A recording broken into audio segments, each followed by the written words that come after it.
Et bonsoir à tous, bonsoir, c'est le début du stream. Bienvenue sur la chaîne de Spark, le nouveau média des cultures hors normes. Ce soir, c'est le deuxième épisode de nos universités de rentrée.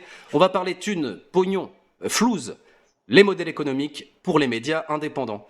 Avec des invités haut de gamme que je vais vous présenter d'ici peu, mais d'abord quelques mots sur Spark.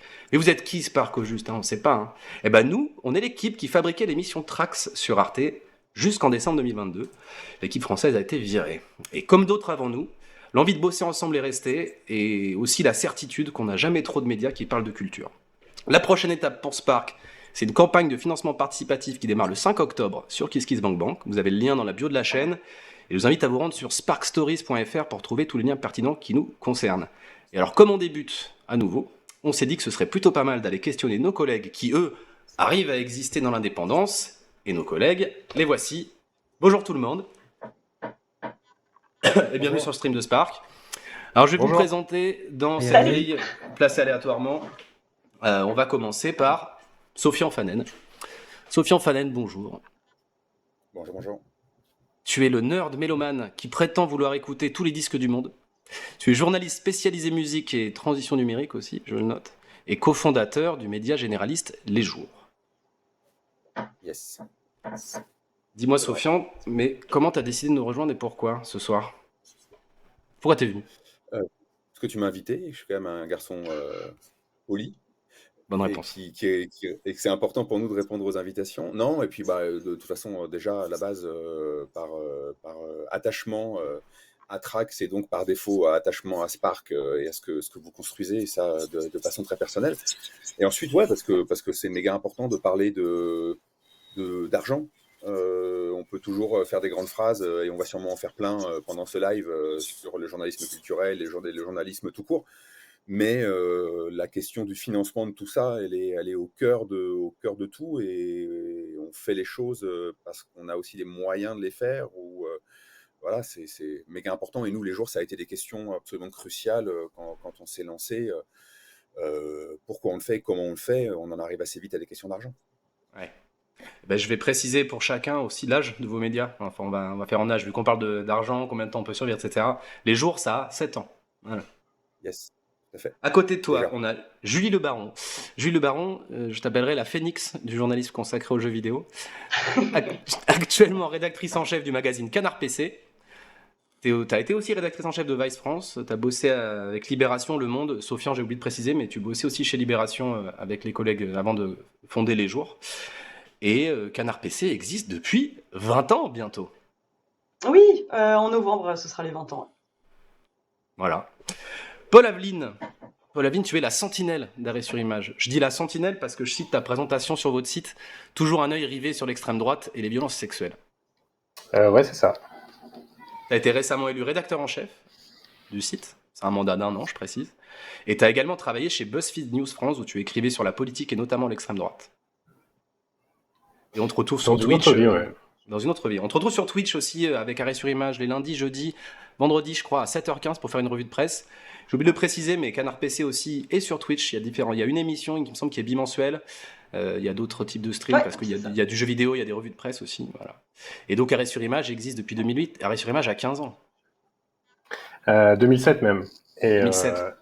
Et 95 pour la télé, mais ça nous ramène à une époque. C'est ça. Dany Heraz, moi je vous présenterai comme les Dupont et Dupont queer punk de l'analyse politique et culturelle sur Twitch. Ah ouais. Ça va très bien. Ça fait plaisir. Ça vous va? Moi, je suis Dupont avec un D, moi. Ok. Au moins c'est pris. Et donc sur votre chaîne, on peut voir, parce que donc, vous streamez sur Twitch, pas que, mais quand même principalement, il y a des réactions à des vidéos, il y a de l'analyse de faits et d'événements politiques et culturels, il y a des débats, notamment parfois entre vous. Et Dany, tu as commencé en 2013, tu avais une émission sur YouTube qui s'appelait Doxa, pour vulgariser la philo et les sciences sociales. Tu as vécu de pleine face le côté sombre de l'Internet, tu voudras nous en parler, et tu es revenu avec ton acolyte sur Twitch, il me semble que c'était il y a 3 ans. Vous avez fondé la Zawa Prod. Ouais. Voilà, et donc la Zawa Prod, qui est une boîte qui rémunère les gens, parce que vous avez d'autres copines qui streament avec vous. D'ailleurs, ils vont nous engueuler si t'as dit la Zawa Prod. C'est vrai? Faut dire quoi? Vous avez fondé Zawa Prod tout court. Ok, voilà. I stand corrected, okay. Très bien. En vrai, on s'en fout. Donc Zawa Prod, non mais vous avez raison. Et donc Zawa Prod, vous êtes les bébés parce que c'est 3 ans, voilà. Eh oui, c'est vrai. C'est vrai. Bah, merci à tous d'être venus. On a beaucoup de sujets à aborder. Déjà, j'aimerais dire que on va essayer, parce que ça se veut très vulgarisation, tout ça, de définir les termes le plus possible, que ce soit accessible à des gens qui sont pas du métier de la presse et des médias. Voilà. Alors, Lola me dit aux Ocalo qu'il faut que je monte Raz. Allez, je monte Raz. Voilà, Raz, ton son est plus fort désormais, normalement. Ok. C'est bien, si on m'entend plus, c'est bien, ça ira. Bah ouais, faut entendre tout le monde. Voilà. Attends, je vais faire un petit tour sur le chat. Ils disent quoi les gens sur le chat? Dupont et Dupont, ça a plu apparemment. Il y a des coucous. Merci à tout le monde sur le chat. Je vais vraiment faire de mon mieux. Je suis un peu débutant, hein, mais voilà, pour faire parler tout le monde avec nous. Et enfin, on a le Zocalo. Vous avez la petite lettre en bas à droite. On a l'équipe Spark qui est présent au Zocalo dans le 20e à Paris. Donc vous avez le reste de la team. Voilà, là je vois Aurore, Herman. On avait Elisabeth Rivière qui était directrice de prod chez Trax pendant 20 ans qui devait être avec nous. Et malheureusement elle peut pas, elle a eu un empêchement et croyez-moi c'est pas l'envie qui lui en manquait. Mais voilà, l'avantage d'être un collectif c'est qu'on est plein, donc on va se faire tourner le micro aux Ocalo du côté de la Team Spark. Et puis on pourra aussi prendre, s'il y a des gens qui passent nous voir, des témoignages de gens qui passent et qui ont envie de parler au micro. Voilà. Bon, je vous propose qu'on rentre dans le vif du sujet. Je suis content de vous avoir parmi nous parce qu'en fait, dans tous vos parcours respectifs, on a finalement différents exemples de modèles économiques pour les médias. À vous tous, vous avez vécu pas mal de choses. J'aimerais déjà que vous présentiez surtout dans vos parcours et dans votre, dans ce que vous avez vu de mort de médias. On va commencer par le triste, ok? On va commencer par les médias que vous avez vu mourir, si vous y avez participé ou pas, non pas à la mort, mais aux médias. Et puis, qu'est-ce qui était d'après vous les trucs qu'on fait, que ça marchait plus, quoi, qu'il y avait plus de quoi payer les gens ou qu'il y avait d'autres directions qui ont été prises. Voilà. Qui veut se lancer dans le bain? Qui veut commencer? Moi, je peux raconter la fin de BuzzFeed. Allez, vas-y. En fait, BuzzFeed, à l'époque, ils avaient monté un service news qui devait faire de l'enquête. Et c'était à fond perdu. C'est-à-dire que ils assumaient parfaitement en interne de cramer la caisse, en gros.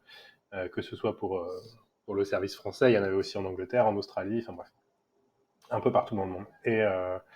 Et nous, pendant longtemps, on a alerté en interne en disant c'est gentil, hein, on aime bien avoir des salaires qui tombent comme ça, mais quelle est la certitude que ça va marcher? Parce qu'on rapporte zéro, on dépense beaucoup d'argent, parce qu'on est notamment couvert la campagne de 2017, donc ça voulait dire beaucoup de déplacements. Et d'ailleurs, je suis sûr que Dany s'en souvient pas, mais il avait interviewé Benoît Hamon avec nous à l'époque.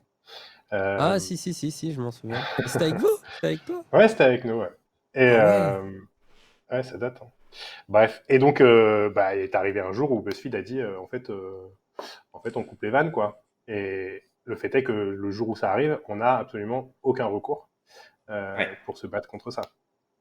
Et Parce qu'évidemment, la direction pour est le aux contexte, un peu, États-Unis. excuse-moi Paul, mais pour Ouais. le contexte, pour ceux qui ne savent pas, BuzzFeed c'est un site au modèle économique intéressant qui s'est lancé à la grande vague où les sites internet ont commencé à être partagés par les réseaux sociaux et qui fait pas de la news au début et qui a lancé donc une antenne news notamment en France pour faire de l'info, j'ai envie de dire sérieuse. Vous étiez pas mal à faire du bon boulot qui était acclamé par vos collègues en tout cas. Donc c'était le contexte aussi de départ de BuzzFeed qui était assez intéressant. Ouais, c'est ça. Et en fait, pour comprendre ce qui s'est passé, c'est que BuzzFeed, pendant très longtemps, n'a basé son revenu, son modèle économique que sur les algorithmes. À l'époque, c'était Facebook principalement, Ouais.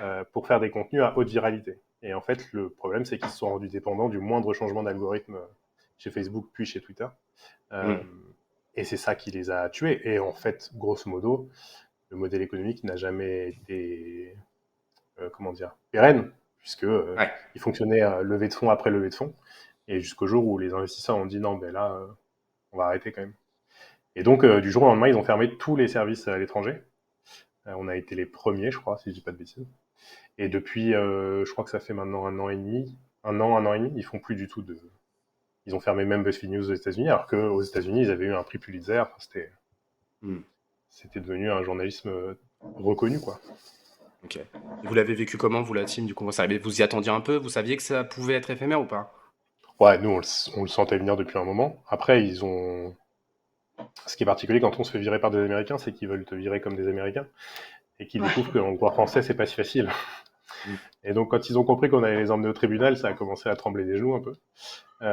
Et on les a emmenés au tribunal et on a tous réussi à négocier un chèque, mais bon, c'était pas ce qui nous importait le plus. Enfin, nous, on était dégoûtés, clairement. Hein. Ils ont saccagé un truc qui marchait bien, qui prenait en plus. On avait réussi à se faire une place, alors qu'au début, franchement, tout le monde rigolait. Hein, quand ils entendaient BuzzFeed sur le terrain, on avait le droit à des moqueries, et voilà. Mais bon, on avait réussi à se faire une place et Et c'est dommage. Je pense ils ont saccagé un truc qui pourtant commençait à marcher bien, quoi.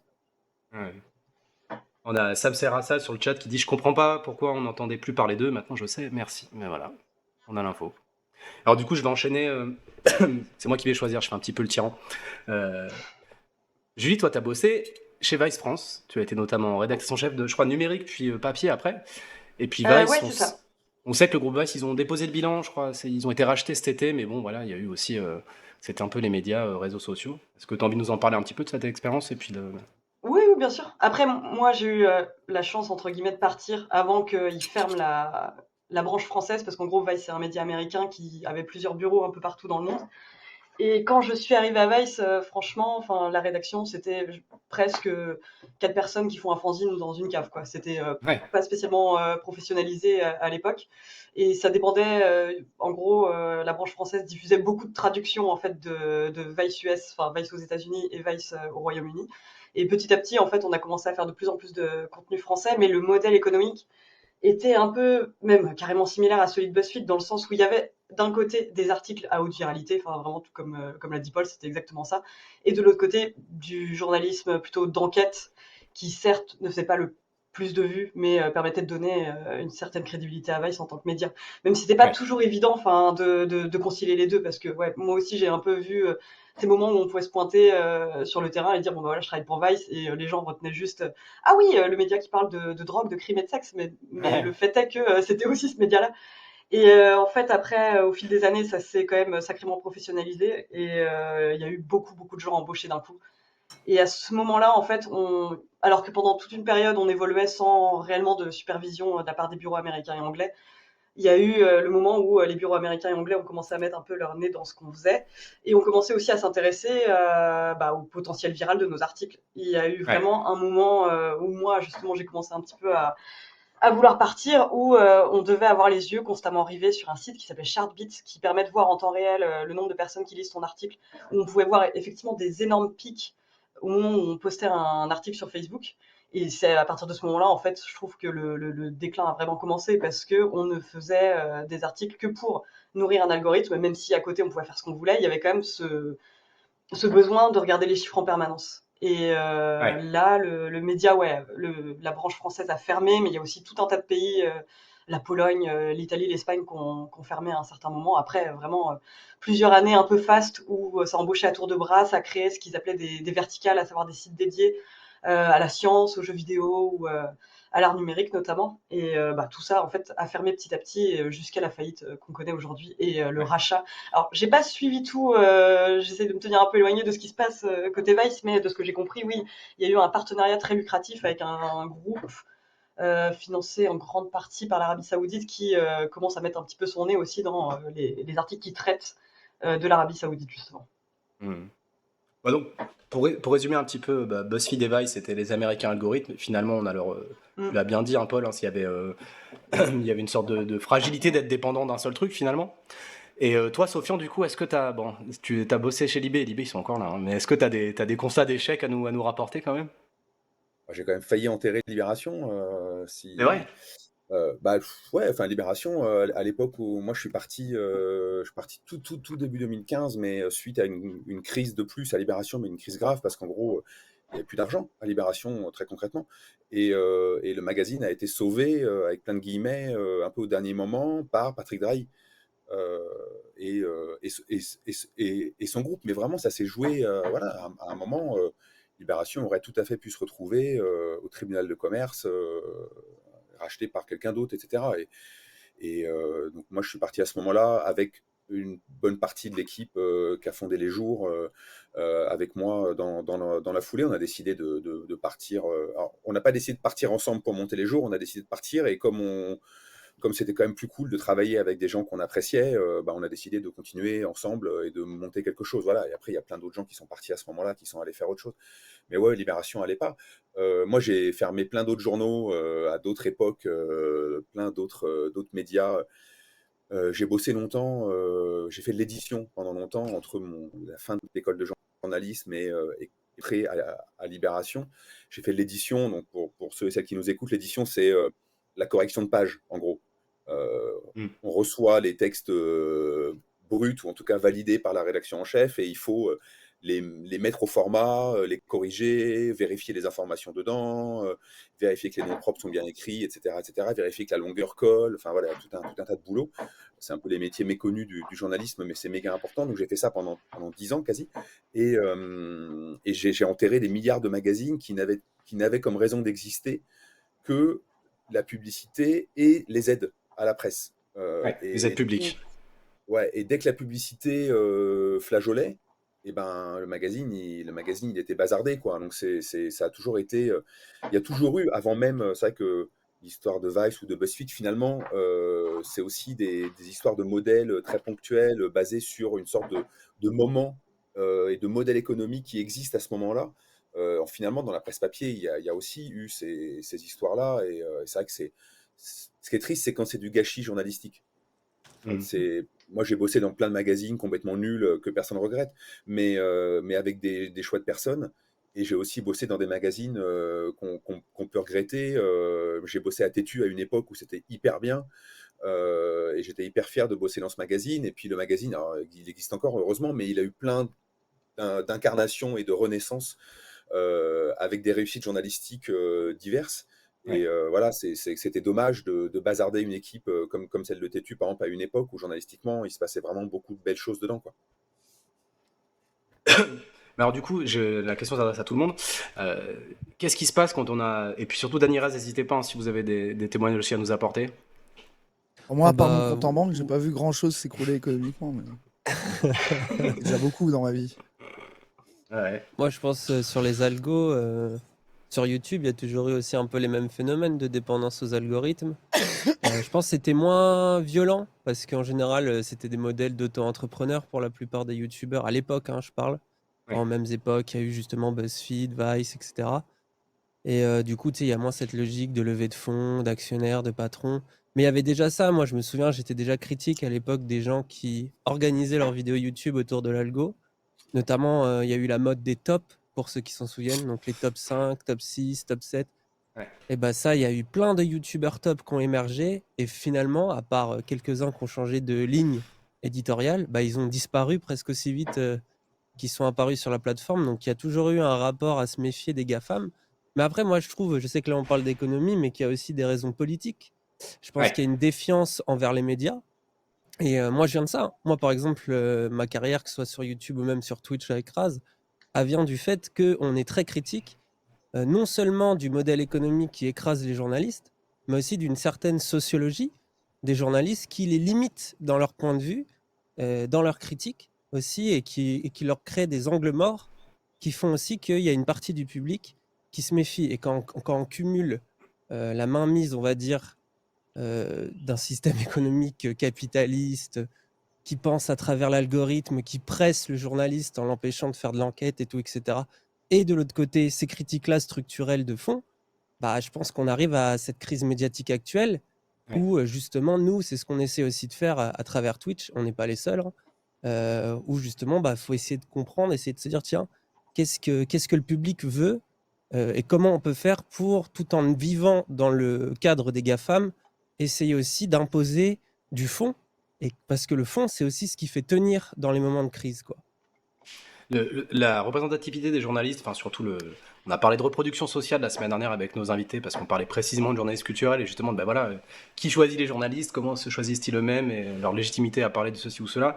Et si je comprends bien ton propos, Dany, c'est que par rapport à ce que disait Sofian, c'est qu'il y a il y a des gâchis, il y a des bons titres de presse avec du bon boulot qui s'écroulent, mais que pour toi, il y a aussi quelque part une rencontre loupée avec certains publics qui fait que du coup, c'est des échecs commerciaux logiques, entre guillemets, tu pourrais dire. Bah, je pense, Mais de toute façon, c'est une crise qui traverse même la classe politique tout entière. Je pense. Ça se voit. La plupart des gens aujourd'hui, dans les revendications, même les gilets jaunes, des choses comme ça, il y a une défiance envers les médias, envers la figure du journaliste. Alors parfois, et ça c'est au détriment du journaliste, c'est aussi parce que derrière il y a des conditions économiques de plus en plus défavorables qui empêchent justement, mais aussi, c'est aussi, je pense, dans les angles de vue, dans les points apportés, dans la sociologie, dans le milieu. En fait, c'est un ensemble. Et parfois, je trouve qu'il y a des angles morts sur ces sujets-là, qui expliquent aussi, en tout cas, moi, je sais que ce qui m'a motivé aussi à aller sur YouTube, c'est une certaine Aujourd'hui, ça va un peu mieux, mais c'est une certaine haine de classe qui m'a amené aussi à me dire les journalistes parlent mal de mon daron, parlent mal de là où j'ai grandi, parlent mal des sujets LGBT, parlent mal de racisme, parlent mal des classes populaires. Ils ont des angles, ils ont des obsessions qui les enferment, etc. Et du coup, il faut y aller dans la critique de ça. Et je pense que j'ai basé le succès de ma chaîne YouTube et même aujourd'hui de notre chaîne Twitch sur ça. Mais c'est pas juste Nous, on un vient de la succès qui est génération apparu critique parce qu'il est médiatique. bêtement populiste, quoi. Je pense que c'est vraiment un truc aussi Mm. qui vient du public, qui est une demande, en fait. Mais Raz, tu dis Mm. génération critique médiatique, tu penses que c'est du jeunisme ou pas? Tu penses qu'il y a une génération qui critique mieux ou les médias que les autres? Après, je vous ferai parler les autres Je sur ce sais sujet. pas. Je sais pas si c'est du jeunisme, mais je pense que quand je dis génération, peut-être même en dehors d'une génération d'âge, c'est plutôt une formation politique où je pense qu'il y a eu un moment, notamment sur Internet, où une partie, on va dire, qui voulait se politiser, réfléchir aux choses, est rentrée là-dedans par la critique médiatique. Et je pense même aussi que sur Internet, qu'il y a eu des départs politisés, on va dire un peu conspi, pour le dire comme ça, il y a une déradicalisation du complot médiatique par la critique sociologique des médias. Et que je pense qu'on est beaucoup aussi à être sorti d'une vision un peu bébête de les journalistes, le complot des journalistes qui prennent leurs ordres le matin par leur patron milliardaire, tu vois, un truc hyper caricatural qu'on pouvait penser de loin, tu vois, un truc tous pourri, les politiques, les journalistes, c'est ce truc très vindicatif, un peu bébête, que en fait, Pierre Carl, chien de garde, tu on dis est ça sorti. juste pour Ouais, situer. voilà, c'est ça, et voilà, qu'on est sorti de ça par des angles de la critique médiatique. Mais moi, je pense même, ça va de Acrimed, ouais, tu cites Pierre Carl, des trucs comme ça, tu vois, Tu et peux nous que expliquer ce que c'est Acrimed, vite fait, s'il te plaît, Raz? Acrimed, moi, ce qui nous avait choqué, c'est une asso, je crois. Je crois C'est que une c'est une association, asso ouais. qui est un peu, pour moi, je le vois un peu comme un observatoire des médias. Et nous, on les avait connus, c'était le fameux tableau Acrimed de la possession des médias par les milliardaires, quoi. Et qui est un truc qui tournait de fou, tu vois, dans les milieux de gauche et tout. Et ça, c'est des trucs qui sont vraiment importants pour nous. C'est pour ça que d'être invité en tant que média et de discuter avec des journalistes, il y a une ironie presque, moi, perso, mais en même temps, je suis un peu content. C'est que c'est aussi quelque chose contre lequel on s'est un peu construit. No offense pour les journalistes à nos côtés, hein. Ah bah, Mais on va Ah donner non, la pas de moi, parole. souci. c'est. Alors On va là, pas tourner la parole, du même coup. si, non, mais même si en même temps c'est intéressant parce ça va être difficile de trouver, je trouve, une classe sociale plus corporatiste que les journalistes en vrai.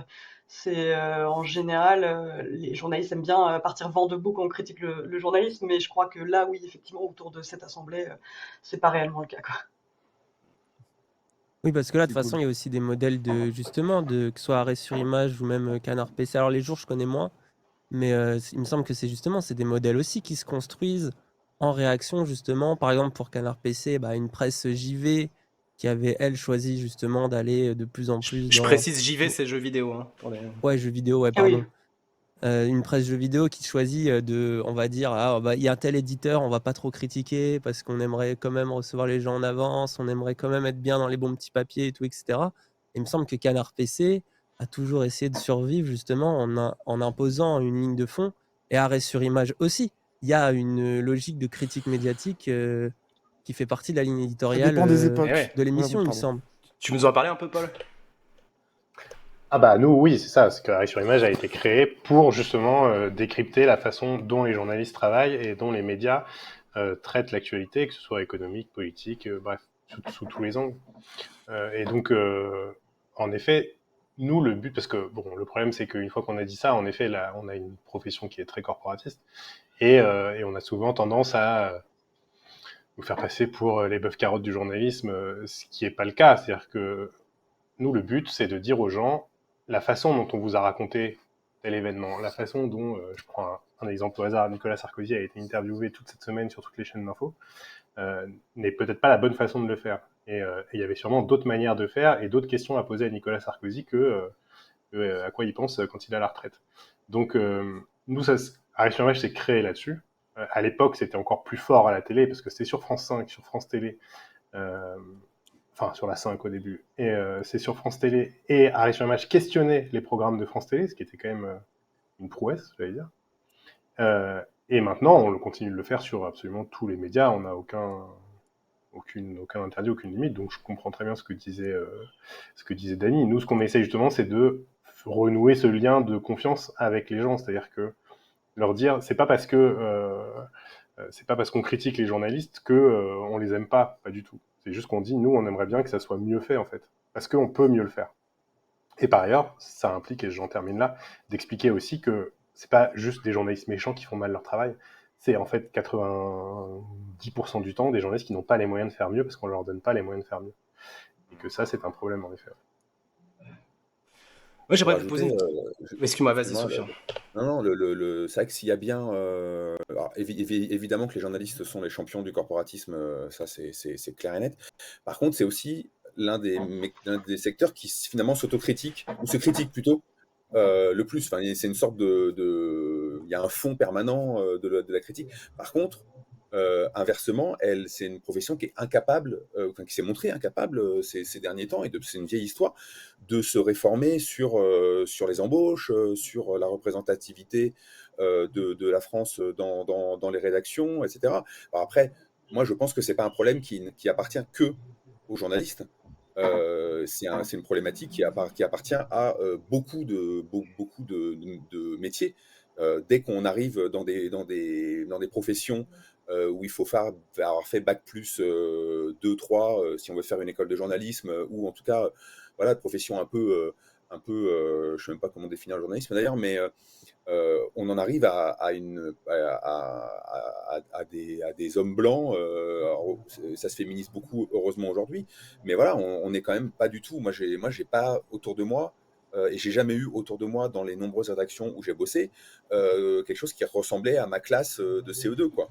Voilà, c'est évidemment un énorme problème, mais ça appartient pas qu'au journalisme. Par contre, le journalisme est méga responsable sur cet aspect-là, parce qu'il y a un côté représentativité. Il y a un côté très, très, voilà, avoir des journalistes à la radio, à la télévision, dans la presse écrite, qui viennent de partout, c'est méga important, parce que ça a des conséquences sur la façon de faire, la façon de voir, la façon de prendre la parole, etc. Et clairement, on n'y est pas du tout. Oui, bah, par rapport à ce souci de représentation, enfin, c'est aussi dû en partie au fait que la plupart des médias ne font pas d'annonces publiques pour recruter. En fait, ils vont juste promouvoir en interne ou choper leurs potes d'autres rédactions, mais c'est quand même assez rare, je trouve, encore aujourd'hui, les médias qui vont faire On le fait une dans les offre jours. publique, quoi. Ouais, je sais que Arrêt sur Image le fait aussi, Voilà. mais ça reste l'exception, quoi. Et puis, Il faut y a quand pas même je avoir pense fait qu'il y a- des écoles ou pas? Bah, c'est Ouais, ça. faut un diplôme de journaliste ou pas? Alors, je Non, parle pas pour Arrêt forcément. sur Image, chez nous, pas forcément. Non. Pas Ah bah forcément? pareil pour Canard Ok. PC. Non, Moi, non. j'ai pas fait d'école de On peut être journalisme non journaliste, en plus. fait, on peut être journaliste sans avoir fait d'école. Enfin, c'est un des rares métiers. On peut se décréter journaliste et faire du très très bon boulot sans avoir fait d'école, sans avoir de carte de presse. La carte de presse n'est pas Ah, obligatoire. mais... On peut être, Mm. on Ouais, peut mais être dans la Ça très bon dépend journaliste. majorité des des cas, employeurs, hein. Non. Il y a quand même beaucoup dans la d'employeurs qui vont majorité des regarder cas, si on a fait une école reconnue par la profession, quoi. Mais dans Ouais, la voilà, Non, c'est majorité ça. des C'est cas, ça et l'angoisse. puis de dans toute les façon, il y a au rédactions, moins des codes. Je pense que c'est bien ça sûr. aussi, par exemple, sur la rupture générationnelle qu'on parlait, ou de la rupture YouTube, Twitch et certains médias plus traditionnels dans la forme. Je pense que c'est aussi une question de code. C'est-à-dire que par ça, je veux dire, c'est que même si on n'a pas fait des études de journalisme, vous l'avez dit d'ailleurs, c'est un petit milieu qui se connaît. Faut pouvoir rentrer dedans. Donc déjà, il y a une logique régionale, mais il y a aussi du coup une façon de parler. Et comme souvent le milieu journaliste est un milieu de la petite bourgeoisie intellectuelle, on va dire ça comme ça, bah, et en fait, c'est des gens qui ont une certaine façon de parler, un sociolecte, qui ont une certaine façon de penser, d'agir, etc. Et ça explique aussi pourquoi il y a, enfin, que ce milieu est très blanc, assez masculin, et qui est perçu parfois par les gens en mode en retard par rapport aux revendications actuelles des jeunes, etc. Et typiquement, moi, c'est mon cas, et je sais que c'est le cas aussi de pas mal de gens qui ont été sur YouTube ou sur Twitch, même pas forcément pour faire de la politique. C'est aussi l'idée de se dire, ce monde-là ne sera jamais pour moi, ne sera jamais pour nous, et donc on lance nos propres trucs. Et il y a eu des succès fulgurants. Il y a eu des gens qui ont eu des succès incroyables, que ce soit Twitch, YouTube, TikTok, peu importe, alors qu'ils partaient justement de milieux, genre je pense qu'il n'y aurait pas eu une rédaction pour croire en Kameto, par exemple, je pense. Mm. Et pourtant, Après, il lui, va peut-être il a pas demain fait un devenir média le patron de journaliste. l'e-sport français, quoi. Donc voilà, Ouais, mais c'est lui, pour il a ça fait une que... boîte, c'est différent. Chez Et Trax, celui qui on a eu marche en le interview plus. Kameto. Je fais de la promo du Ah, passé. trop bien, trop bien. Trop bien. Mais là où moi je suis pas d'accord avec ça, c'est que tu regardes le mec qui marche le plus aujourd'hui économiquement sur Internet, c'est Hugo Décrypte, qui est le blueprint du journaliste légitime, quoi. Tu vois? Genre, on peut pas faire plus journaliste que ce gars, quoi. Avec ses qualités et ses défauts, d'ailleurs, hein. Genre, c'est C'est pas pour ça qu'il pas qu'il fait forcément oui, pour par ailleurs. dénier ses qualités et son travail, tu vois, pas du tout. Mais il correspond de fou à ça, tu vois.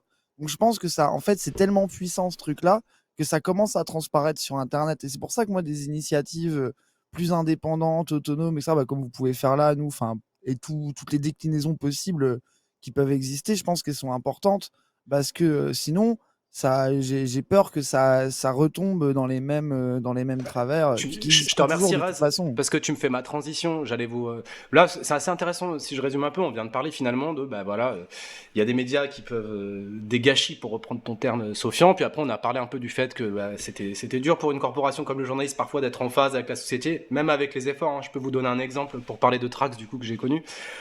Chez Trax a priori si tu avais une bonne idée, tu venais t'envoyer un mail ou tu venais frapper à la porte de la rédaction, tu avais une bonne idée, tu étais prêt à apprendre, tu faisais ton sujet. Et ça, c'est bien en théorie, et il y a plein de gens qui sont marchés par Trax qui n'avaient pas fait d'études de journalisme, et il y avait ce besoin aussi de faire rentrer des idées fraîches, etc. Mais en pratique, il aurait fallu avoir une cellule de recrutement, quoi. Ce qu'on peut pas avoir en tant que média, parce que ça coûterait hyper cher, mais il faudrait avoir un truc actif pour aller chercher ces forces vives. Donc même quand les médias sont les bons élèves et font les efforts que la société leur demande, ça reste quand même pas facile. Et du coup, je rebondis sur ce que tu disais, Ras, pour vous poser un peu la question, un peu bateau, mais il faut la poser. Bon voilà, on sait qu'il y a il y a des grands groupes de presse, il y a une concentration financière des grands titres de médias. C'est plus trop un scoop aujourd'hui, il y a des questions de bureaucratie, on a parlé des questions de tour d'ivoire, hein, de chasse gardée, etc., des questions d'éthique. Mais comment vous diriez, vous chacun, pourquoi exactement on a besoin de médias indépendants?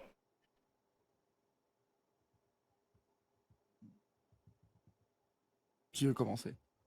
Allez, lancez-vous. Sinon, je peux Tu veux Moi, désigner. comment? je pense, Allez, mais moi, je Sofiane. peux y aller sans aucun L'indépendance? souci. Vas-y. On a besoin de médias indépendants. On a besoin de médias indépendants parce qu'on a besoin de liberté de liberté de choix, de liberté de faire, tout simplement. Alors après, comment dire, qu'est-ce qu'on met dans l'indépendance au final? Voilà, c'est un sujet hyper complexe parce que on disait, on peut être un média indépendant économiquement, c'est-à-dire en fait l'économie elle est indépendante à ce moment-là, enfin l'indépendance elle est économique. Mais si Mhm. on se rend dépendant d'un algorithme de YouTube ou de TikTok ou de Facebook, et ben en fait on n'est pas voilà on n'est pas si indépendant que ça parce qu'on fait des choix en fonction de d'un pouvoir plus fort que nous qu'on maîtrise pas. Voilà. Donc tout est une question de tout est une question d'équilibre et évidemment que on a méchamment besoin de médias indépendants et on en a toujours eu besoin. Mais comment on construit cette indépendance? C'est là où ça devient compliqué en fait parce que on peut toujours voilà évidemment qu'on en a besoin mais comment on la construit? Et c'est souvent plus compliqué que ça. Et d'ailleurs moi, j'ai bossé dans plein de médias qui étaient sur le papier, pas indépendants. Enfin, moi, dans mon quotidien de journaliste musique et même journaliste information générale, etc., où le média était sur le papier pas indépendant parce que, je sais pas, j'ai bossé aux Dernières Nouvelles d'Alsace, hein, journal en Alsace, à Strasbourg, qui appartenait à l'époque au Crédit Mutuel, qui aujourd'hui c'est le groupe EBRA qui possède, donc c'est toujours le Crédit Mutuel, mais ça a grossi, et il possède en gros tous les journaux régionaux de Dunkerque jusqu'à Gap. Donc sur le papier, l'indépendance, elle était relative quand même, on était propriété d'une banque. Mais en fait, au quotidien, moi, jamais j'ai eu de remarques de quelqu'un d'autre que mon rédacteur en chef et qui étaient des remarques journalistiques. Voilà, ton papier c'est de la merde, ou est-ce que ton angle c'est. Enfin voilà, c'était des débats sains. Donc c'est toujours un truc complexe à manipuler. En fait, il y a des journalistes plus indépendants que d'autres dans des rédacs pas indépendantes. Enfin, c'est méga Mhm. complexe, parce que je suis très clair, mais voilà, je ne voudrais pas non plus qu'on considère euh, que l'indépendance ne se construit que par une indépendance économique. C'est malheureusement plus complexe que ça.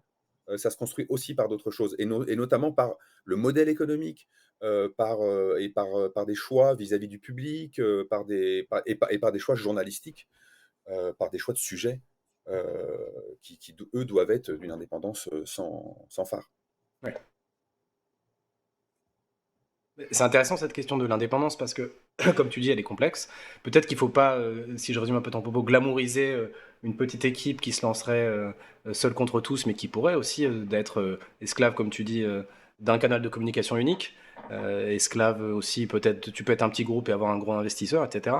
Euh, Moi, j'ai envie de vous poser une question à vous tous, parce que je suis allé regarder précisément sur vos sites respectifs, notamment donc pour Les Jours, Canard PC et Arrêt sur Image. Et est-ce que vous voulez nous parler un peu de comment vous êtes constitué, presque administrativement? Enfin, je sais pas si vous voyez ce que je veux dire, mais en gros, à qui appartient le groupe Les Jours, le groupe qui Canard PC, le groupe d'Arrêt sur Image? Je sais que vous faites un peu tous acte de transparence sur vos sites. Est-ce que vous voulez nous en parler un petit peu? Ouais, ouais. Bah, moi, je peux commencer. Canard PC, en fait, a été fondé en 2003, au moment où donc c'est des anciens du magazine Joystick, qui était donc un magazine de jeux vidéo, qui appartenait à Hachette. Euh, le moment où Joystick était racheté par Future, certaines personnes de Joystick ont décidé de collectivement partir parce qu'ils craignaient de perdre leur indépendance éditoriale. Et donc, Hmm. ont fondé Canard PC, qui appartient donc toujours aux personnes qui l'ont cofondé. Ok. Ils sont Après, combien? je parle d'indépendance éditoriale Ouais. versus indépendance économique parce que, bah, mine de rien, il y a une indépendance éditoriale à Canard PC, c'est indéniable. Mais en revanche, on a quand même des publicités dans le magazine, publicités qui sont fournies souvent par des éditeurs de jeux vidéo. Qu'est-ce qu'on a d'autre comme source de revenus? Bon, on a Twitch également, mais on sait que la moitié de ce que les gens donnent, ils le donnent directement à Jeff Bezos. Hmm. On a mais en gros, enfin, pour expliquer, on garde l'indépendance éditoriale dans le sens où la pub n'intervient jamais sur notre contenu. Enfin, à partir du moment où on a décidé de faire le contenu du magazine, quelles que soient les publicités, il restera inchangé.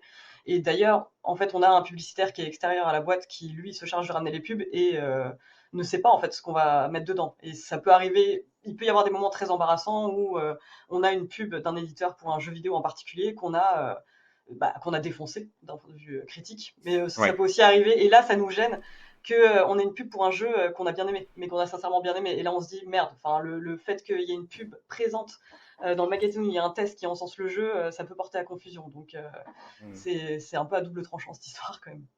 Mais c'est très épineux le sujet de la pub et le concept même des régies publicitaires. On en reparlera un peu plus tard après avoir fait un peu le tour aussi. Mais il me semble que chez Canard PC, vous avez un badge d'honneur. Vous avez reçu le groupe a reçu un procès à un moment dans un constructeur, il me semble. Ah oui, oui, oui, Il y a eu cette effectivement. histoire-là. Alors, Ouais. j'étais pas là à ce moment-là, mais oui. Et puis, bon, alors, il y a eu aussi le cas particulier, le moment où il y a eu une enquête entre Mediapart et Canard PC sur Quantic Mhm. Dream. Il y a aussi Le Monde qui faisait une Quantic enquête Dream, c'est un dessus. studio de jeux vidéo français.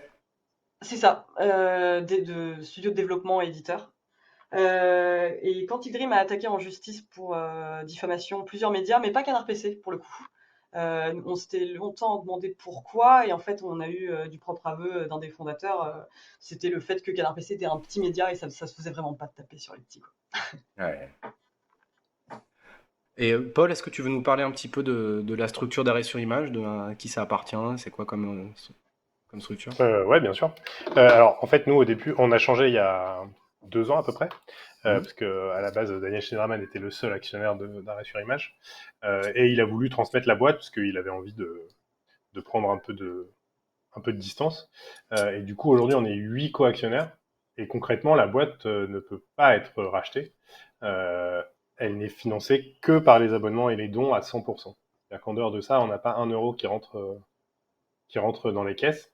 On prend même pas, par exemple, les subs sur Twitch, parce que ça impliquerait d'avoir peut-être de la pub, et donc, comme on n'a pas de pub, on le fait pas. Ouais. Ça impliquerait de financer Amazon. Alors, en étant sur Twitch, de toute façon, on finance Amazon directement, mais on essaie de le faire le moins possible, on va dire. Et voilà, et juste, je reviens sur ce que disait Sofian, parce que je pense que c'est très juste. L'indépendance, elle se mesure pas que au nombre d'actionnaires qu'on a au capital d'une boîte. Si Libé n'était pas un journal indépendant, ça se saurait. Pourtant, ils ont leur principal actionnaire, c'est Patrick Drahi. Ça ne les empêche pas d'enquêter sur Patrick Drahi. Mais je trouve que l'exemple de Libé est bon parce que, justement, quand ils avaient fait leur une sur Bernard Arnault il y a quelques années, Casse-toi pauvre riche, et que Bernard Arnault, le lendemain, avait dit ah, « Ok, bon, bah, je coupe les revenus publicitaires de Libération », mais ça montre bien que l'indépendance, elle peut se loger dans plein de choses. En l'occurrence, Ouais. une régie publicitaire, par exemple, qui met en danger d'un coup la survie. Alors, je crois que ça ne mettait pas en danger la survie de Libé, mais en tout cas, c'était un sacré coup porté au compte de Libé. Mhm. Et dernière chose, parce que j'ai vu passer dans le chat quelqu'un qui disait sur BFM aussi, ils doivent se penser indépendants. Moi, j'ai Ouais. bossé à BFM TV. J'ai bossé au web de BFM TV au début de ma carrière. Je n'ai jamais eu la moindre remarque, la moindre demande, la moindre espèce de limitation dans ma liberté éditoriale. Je dis pas que tout ce que fait BFM est bien, hein, il suffit d'aller voir Arrêt sur Image pour savoir qu'on n'est pas fan de tout ce que fait BFM. Mais, mais de même que sur BFM, par exemple, vous aurez beaucoup de mal en plateau à parler des problèmes de Patrick Drahi. L'un va avec l'autre. Et en fait, c'est très complexe. C'est-à-dire qu'on n'est pas sur des situations blanc ou noir, il y a les gentils et les méchants. Vous avez des gens au Parisien qui font des enquêtes géniales. Vous aurez beaucoup de mal à avoir les nouvelles de Bernard Arnault dans le Parisien. De même aux Échos, par exemple. Mais ça n'empêche pas que vous avez des gens qui font des enquêtes et qui font leur travail de journaliste très très bien, quoi.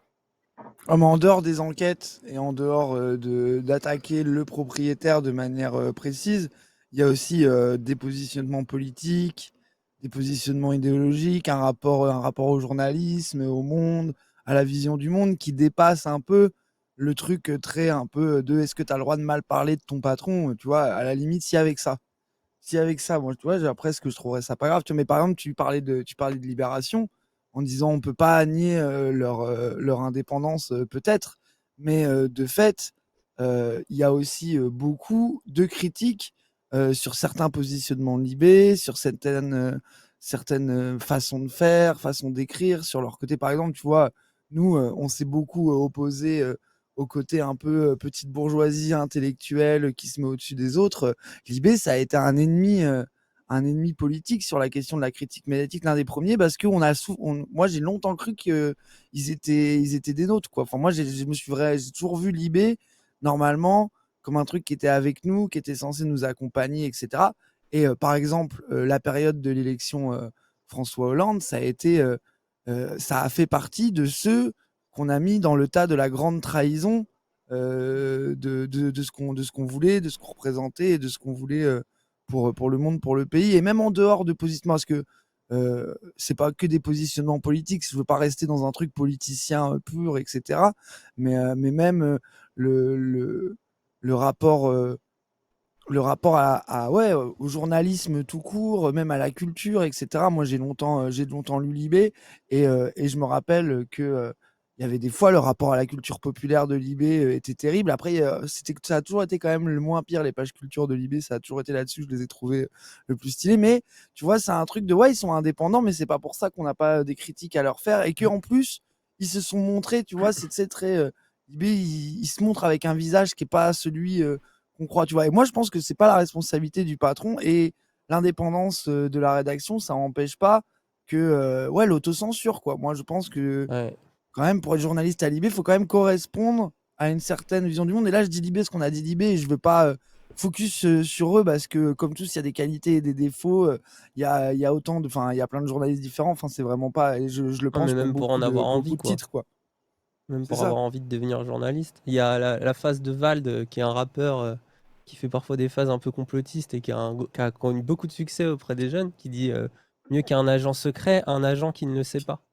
Pour parler justement de cette logique d'autocensure qu'il y a beaucoup dans les médias. Non, C'est-à-dire mais que est-ce que ton tu me fais patron rire, a être besoin de te taper complotiste. dessus quand tu vas faire à peu près exactement ce qu'il attend de toi? Non, mais en plus, je dis même pas ça forcément Oui, mais ça, méchamment. c'est Par l'autocensure. exemple, nous, à Zawa Prod, il y a des sujets. Moi, j'aime bien se dire, on se dit ça, on dit on aime bien produire ceux qui n'auraient pas pu l'être. Parce que nous, on n'aurait pas pu l'être déjà avec Raz, mais même les nouvelles personnes qu'on produit. Et typiquement, genre, le Wissam, qui est la dernière personne qu'on a recrutée, que ce soit son positionnement sur l'islam, sur la Palestine, des choses comme ça, je sais que ça ferait déjà grincer des dents des tas de rédacteurs de gauche. Nous, ça nous fait pas grincer des dents. Et c'est aussi pour ça qu'il est avec nous. En fait, il y a toujours quand même une logique dans les gens que tu recrutes, tu les choisis un minimum, tu sais à peu près où est-ce qu'ils vont aller, où est-ce qu'ils vont déborder. Après, c'est évident que si demain Wissam il commence à dire vive Marine Le Pen, moi je vais lui dire frère, tu dégages. Parce que là on n'est plus d'accord en fait. Vous voyez, Mais en en fait, dehors c'est du pour ça que fond, je veux juste dire. mais vas-y, finis. Parce que juste Non, mais en c'est dehors juste du pour fond dire ça, c'est politique, juste moi pour je dire, pense que je c'est une pense qu'il y a manière quand de même le un dire. truc, quoi. C'est que je pense qu'en dehors du fond, parce que là on est resté très sur ouais, presque, tu sais, genre on pourrait croire qu'on dit ouais, faut que les journalistes ils soient de gauche et qu'ils aiment bien les mêmes idées que nous, tu vois. Alors que moi je veux vraiment pas dire ça, ce qui serait une connerie, et je veux vraiment pas donner cette impression-là. Mais c'est presque une manière d'écrire des articles et une manière de se donner, tu vois, de se donner au monde et de dérouler leur truc, tu vois. Pour moi, on est déjà dans un rapport moi, que je peux trouver souvent violents, inaccessibles. Et je pense que le rejet de la presse, c'est pas pour dire si la presse était de gauche ou j'en sais rien, les gens auraient continué à lire. C'est, je pense aussi que les gens n'ont plus compris les journalistes et n'ont plus pris plaisir à lire les journalistes parce que ça leur ressemblait pas et parce que c'était une manière, une élocution, une manière d'écrire des sujets d'intérêt qui correspondaient pas à des aspirations, quoi. Et que elle est là la critique en dehors de l'indépendance économique, l'indépendance rédactionnelle, c'est une manière de faire qui, je pense, à séparer les médias des autres. Tu vois. Et là, vraiment, en le décorrélant totalement de toute position politique ou quoi, vraiment. Bah, la Tu vois, je sais pas neutralité, si Il y en a- vous avez fait, déjà même. constaté Ouais. ça, le Non, truc de c'est ça, l'accessibilité la presque. neutralité, quoi. Les Mais gens ça, qui c'est vieux, font la ça. neutralité des C'est vieux comme la journalistes. presse, hein. Mm. C'est vraiment vieux comme la presse, cette problématique-là, en fait, parce que ce Hmm. qui a vraiment changé, c'est que les gens ont d'autres moyens pour s'informer. Jusqu'à ce qu'on ait Facebook et même auparavant les blogs, etc. Mais en gros, c'est vraiment Facebook qui a une bascule, hein, en 2007. Pour s'informer, il y a la télé, la radio, la presse. Et donc le canard du coin ou alors le canard national. Donc, mais finalement, si on regarde pendant tout le XXe siècle et même bien avant, la presse, elle s'est faite loin du peuple, si on dit ça comme ça. Euh, alors, on peut toujours dire oui, il y a eu l'humanité, bien sûr, il y a eu Libération à une époque qui s'est construite dans une critique et dans une contre-culture de la presse, etc., avec cet embourgeoisement des années 90, et tu parlais de l'époque François Hollande, qui est un peu le summum voilà, de ce truc-là, où il y avait plus de regard en phase avec la société, avec le terrain, ou en tout cas pas assez, parce que c'était plus complexe que ça, à l'intérieur, évidemment, Oui, oui, bien sûr, mais bien sûr. ce qui a vraiment changé, c'est qu'aujourd'hui, la capacité à s'informer, elle est démultipliée. Après, moi, je trouve que ça rend la nécessité du journalisme, mais je mets plein de choses dans le journalisme, ça rend la nécessité d'une information honnête, sérieuse, solide, consciente et indépendante, enfin beaucoup plus importante que jamais, parce que justement, il y a tout et tout le monde en ligne. Et donc, on peut très facilement trouver l'information qui confirme ce qu'on pense, alors que ce qu'on pense, en fait, n'est pas vrai ou est très approximativement vrai. Donc, pour moi, c'est ça le plus important dans le journalisme indépendant aujourd'hui. Et heureusement qu'on a tous ces moyens par ailleurs, parce que du coup, ça permet à plein de gens de s'exprimer et dans la sphère journalistique, dans la sphère de l'information, c'est très vaste. Mais en tout cas, moi, je trouve ça méga réjouissant qu'on ait toutes ces chaînes de YouTube, Twitch et tous les nouveaux médias. Moi, je vois dans mon petit monde de la musique la naissance de nouveaux médias. Alors, autour du rap, ça aurait été une autre musique il y a 10 ans ou dans 20 ans, mais voilà. Mais la naissance de nouveaux médias avec des nouvelles personnes qui prennent la parole, un nouveau type de personnes qui étaient relativement en dehors de la presse journalistique lambda, ou alors dans une presse journalistique spécialisée qui parlait pas à tout le monde, et tout le monde n'avait pas accès à cette presse spécialisée. Voilà. Donc, moi, je trouve ça, c'est un vrai bienfait. Je trouve que euh, voilà, c'était juste pour dire que ce côté, la presse est loin du peuple. C'est vraiment l'histoire du XXe siècle de la presse, en fait. Et c'était un problème à Hmm. l'époque, hein, aussi. Ouais, ouais. Je me tais après, mais sur les médias rap, en plus, tu dis les nouveaux, tu vois, moi je trouve que, en plus, ils ont le problème, c'est qu'ils ont tous repris les défauts de, tu vois, sur la liberté de ton et la capacité de critiquer des choses. Les nouveaux médias rap et ceux qui viennent pas du journaliste sont presque pires dans les travers de compromission et de brosser dans le sens du poil les autres. C'est pour ça que moi j'ai l'impression que Aussi. les défauts du Ouais. journalisme, ils Parce qu'on est à la transpirent limite de même. la communication, bien souvent, ouais. Ouais, voilà, c'est ça, tu vois. Mais après, bon, là, ça serait. J'adorerais en débattre, mais on va pas voler le truc pour parler des médias rap maintenant. Mais bref, mais oui, non, mais c'est intéressant. C'est pour ça, les défauts du journalisme, ils transpirent chez des gens qui sont indépendants économiquement. On pourrait dire, pour ça, j'étais d'accord avec ce que vous disiez de dire être indépendant économiquement, c'est pas forcément la panacée, quoi. Et des fois, l'indépendance économique de ces gens, c'est de pas vexer les mecs qui les invitent pour des avant-premières. Enfin, bref, voilà. Mais bref. Et donc, c'est pas une indépendance. Enfin, ça rejoint ce que je disais, c'est que Ouais, ouais, en de fait, fou. Ouais, je suis l'indépendance, d'accord là-dessus, je suis d'accord. elle est évidemment économique, et le modèle économique est super important. C'est méga important quand on veut être un journaliste et faire un journalisme libre. Mais il faut pas s'arrêter là. parce que malheureusement, Ouais. ça suffit pas. Je voulais en profiter pour citer quelques commentaires. C'est pas facile parce que vous avez des propos très intéressants, mais on va quand même faire le taf. On a. Attendez, laissez-moi scroller un peu. Nanani, nanan. Il y a beaucoup de gens de notre chat qui essaient de faire des blagues aussi, faut les ignorer. Non, mais les blagues, on peut les dire J'aurais aussi. dû Hein. être gentil quand ils venaient. Non, mais on peut être sérieux et faire des blagues, ce serait dommage de pas faire le cas. C'est ça, c'est ça. Il y a Adrien qui dit c'est que les médias presse indépendants ont pour habitude d'assumer haut et fort une position et s'y tiennent.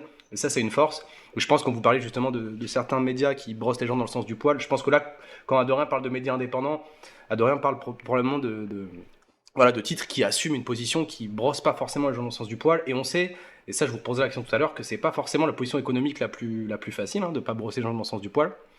Et puis surtout, il y avait That's Si qui nous a fait un petit pavé et qui abordait un sujet intéressant, c'était ce qui rend le tout complexe, c'est pas les relations complexes entre entrepreneuriat et journalisme.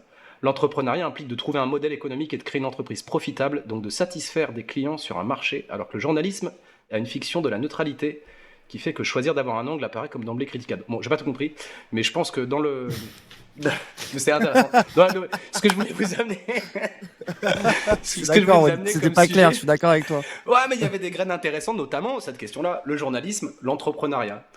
C'est vrai qu'il y a un peu cette vision du journalisme, je ne sais pas si vous la partagez, comme un sacerdoce, parce que le journalisme, c'est important pour la démocratie, le journalisme, il y a cette idée de l'objectivité, de la neutralité, et que parfois, ça paraît un peu incompatible avec le fait, ben voilà, on va créer un truc, et puis il faut qu'il y ait de l'argent, parce qu'il faut payer les gens à la fin.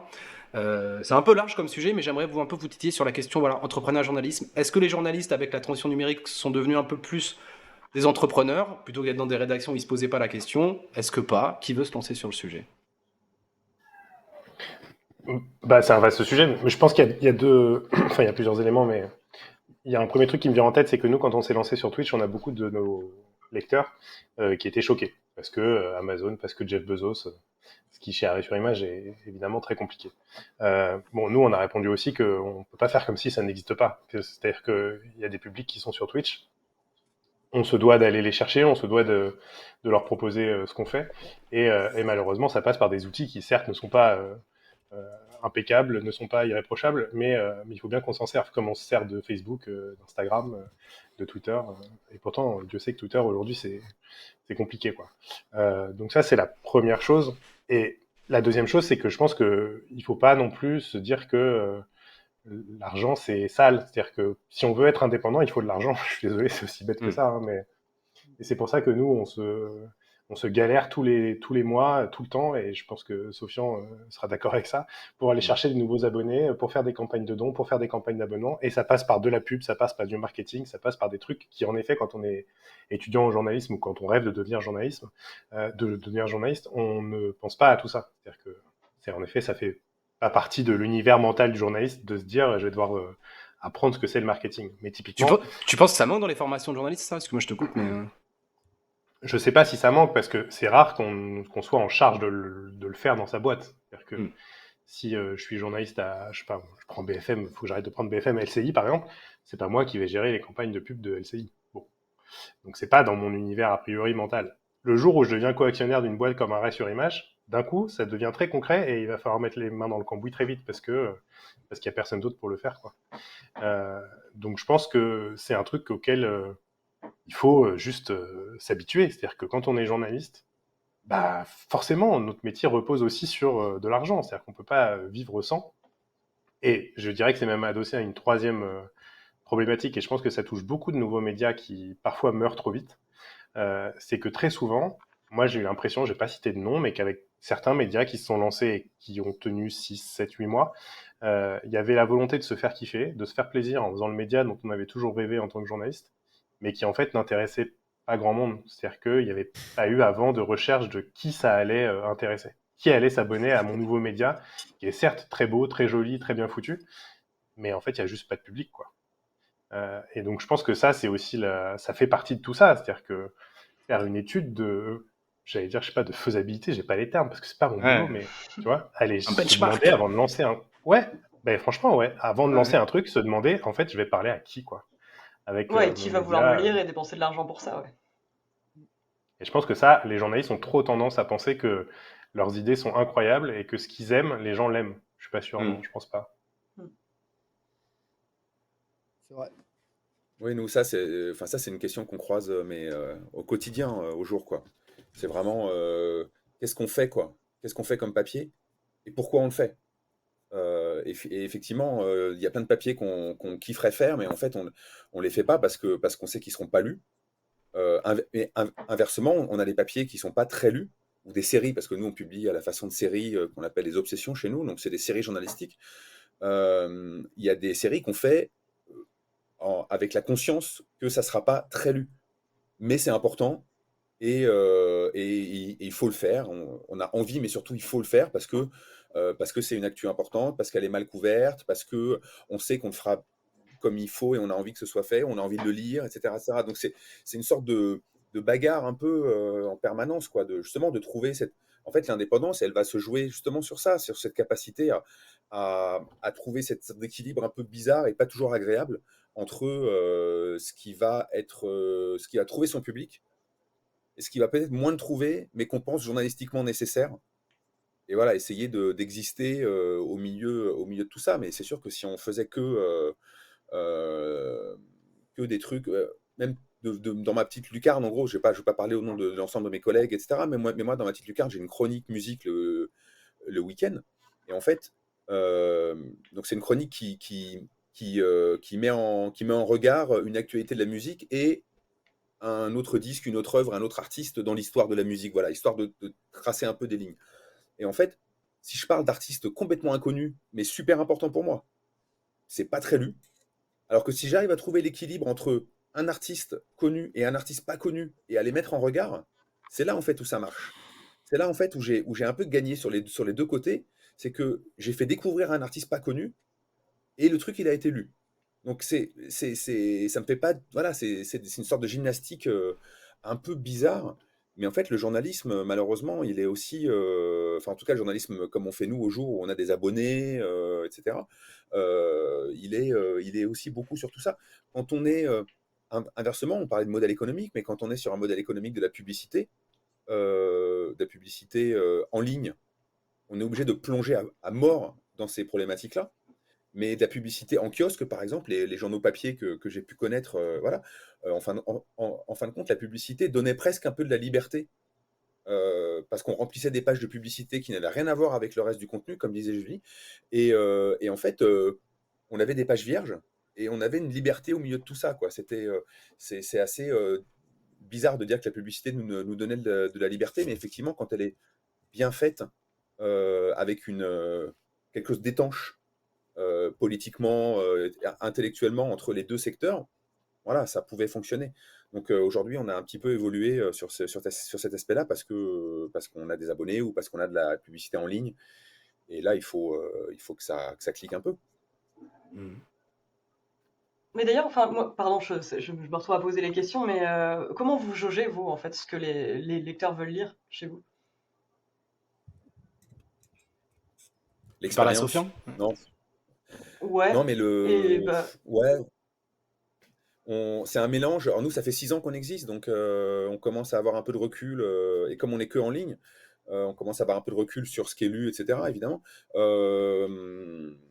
Donc, avec le recul, on commence à voir ce qui fonctionne moins, ce qui fonctionne. Il y a des sujets, on n'est jamais très sûr. On sait que les faits divers ou des histoires policières, on va dire, on en a fait pas mal. En essayant de bien le faire, on sait que ça fonctionne. On sait que les histoires politiques, ça fonctionne. On sait que l'écologie, ça fonctionne pas. C'est affreux, hein, mais ça marche et, pas, quoi. Ça a jamais marché. Quand et j'étais à du coup, Libération, je me rappelle, c'était un bouillon permanent, quoi. Toutes les unes sur les questions, la terre brûle, on va tous brûler avec elle, parce que c'est méga anxiogène.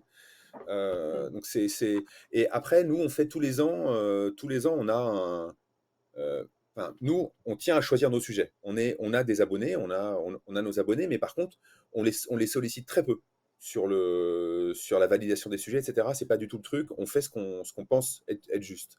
Parce que souvent aussi, les gens savent pas vraiment qu'ils ont envie de lire quelque chose. C'est ça aussi.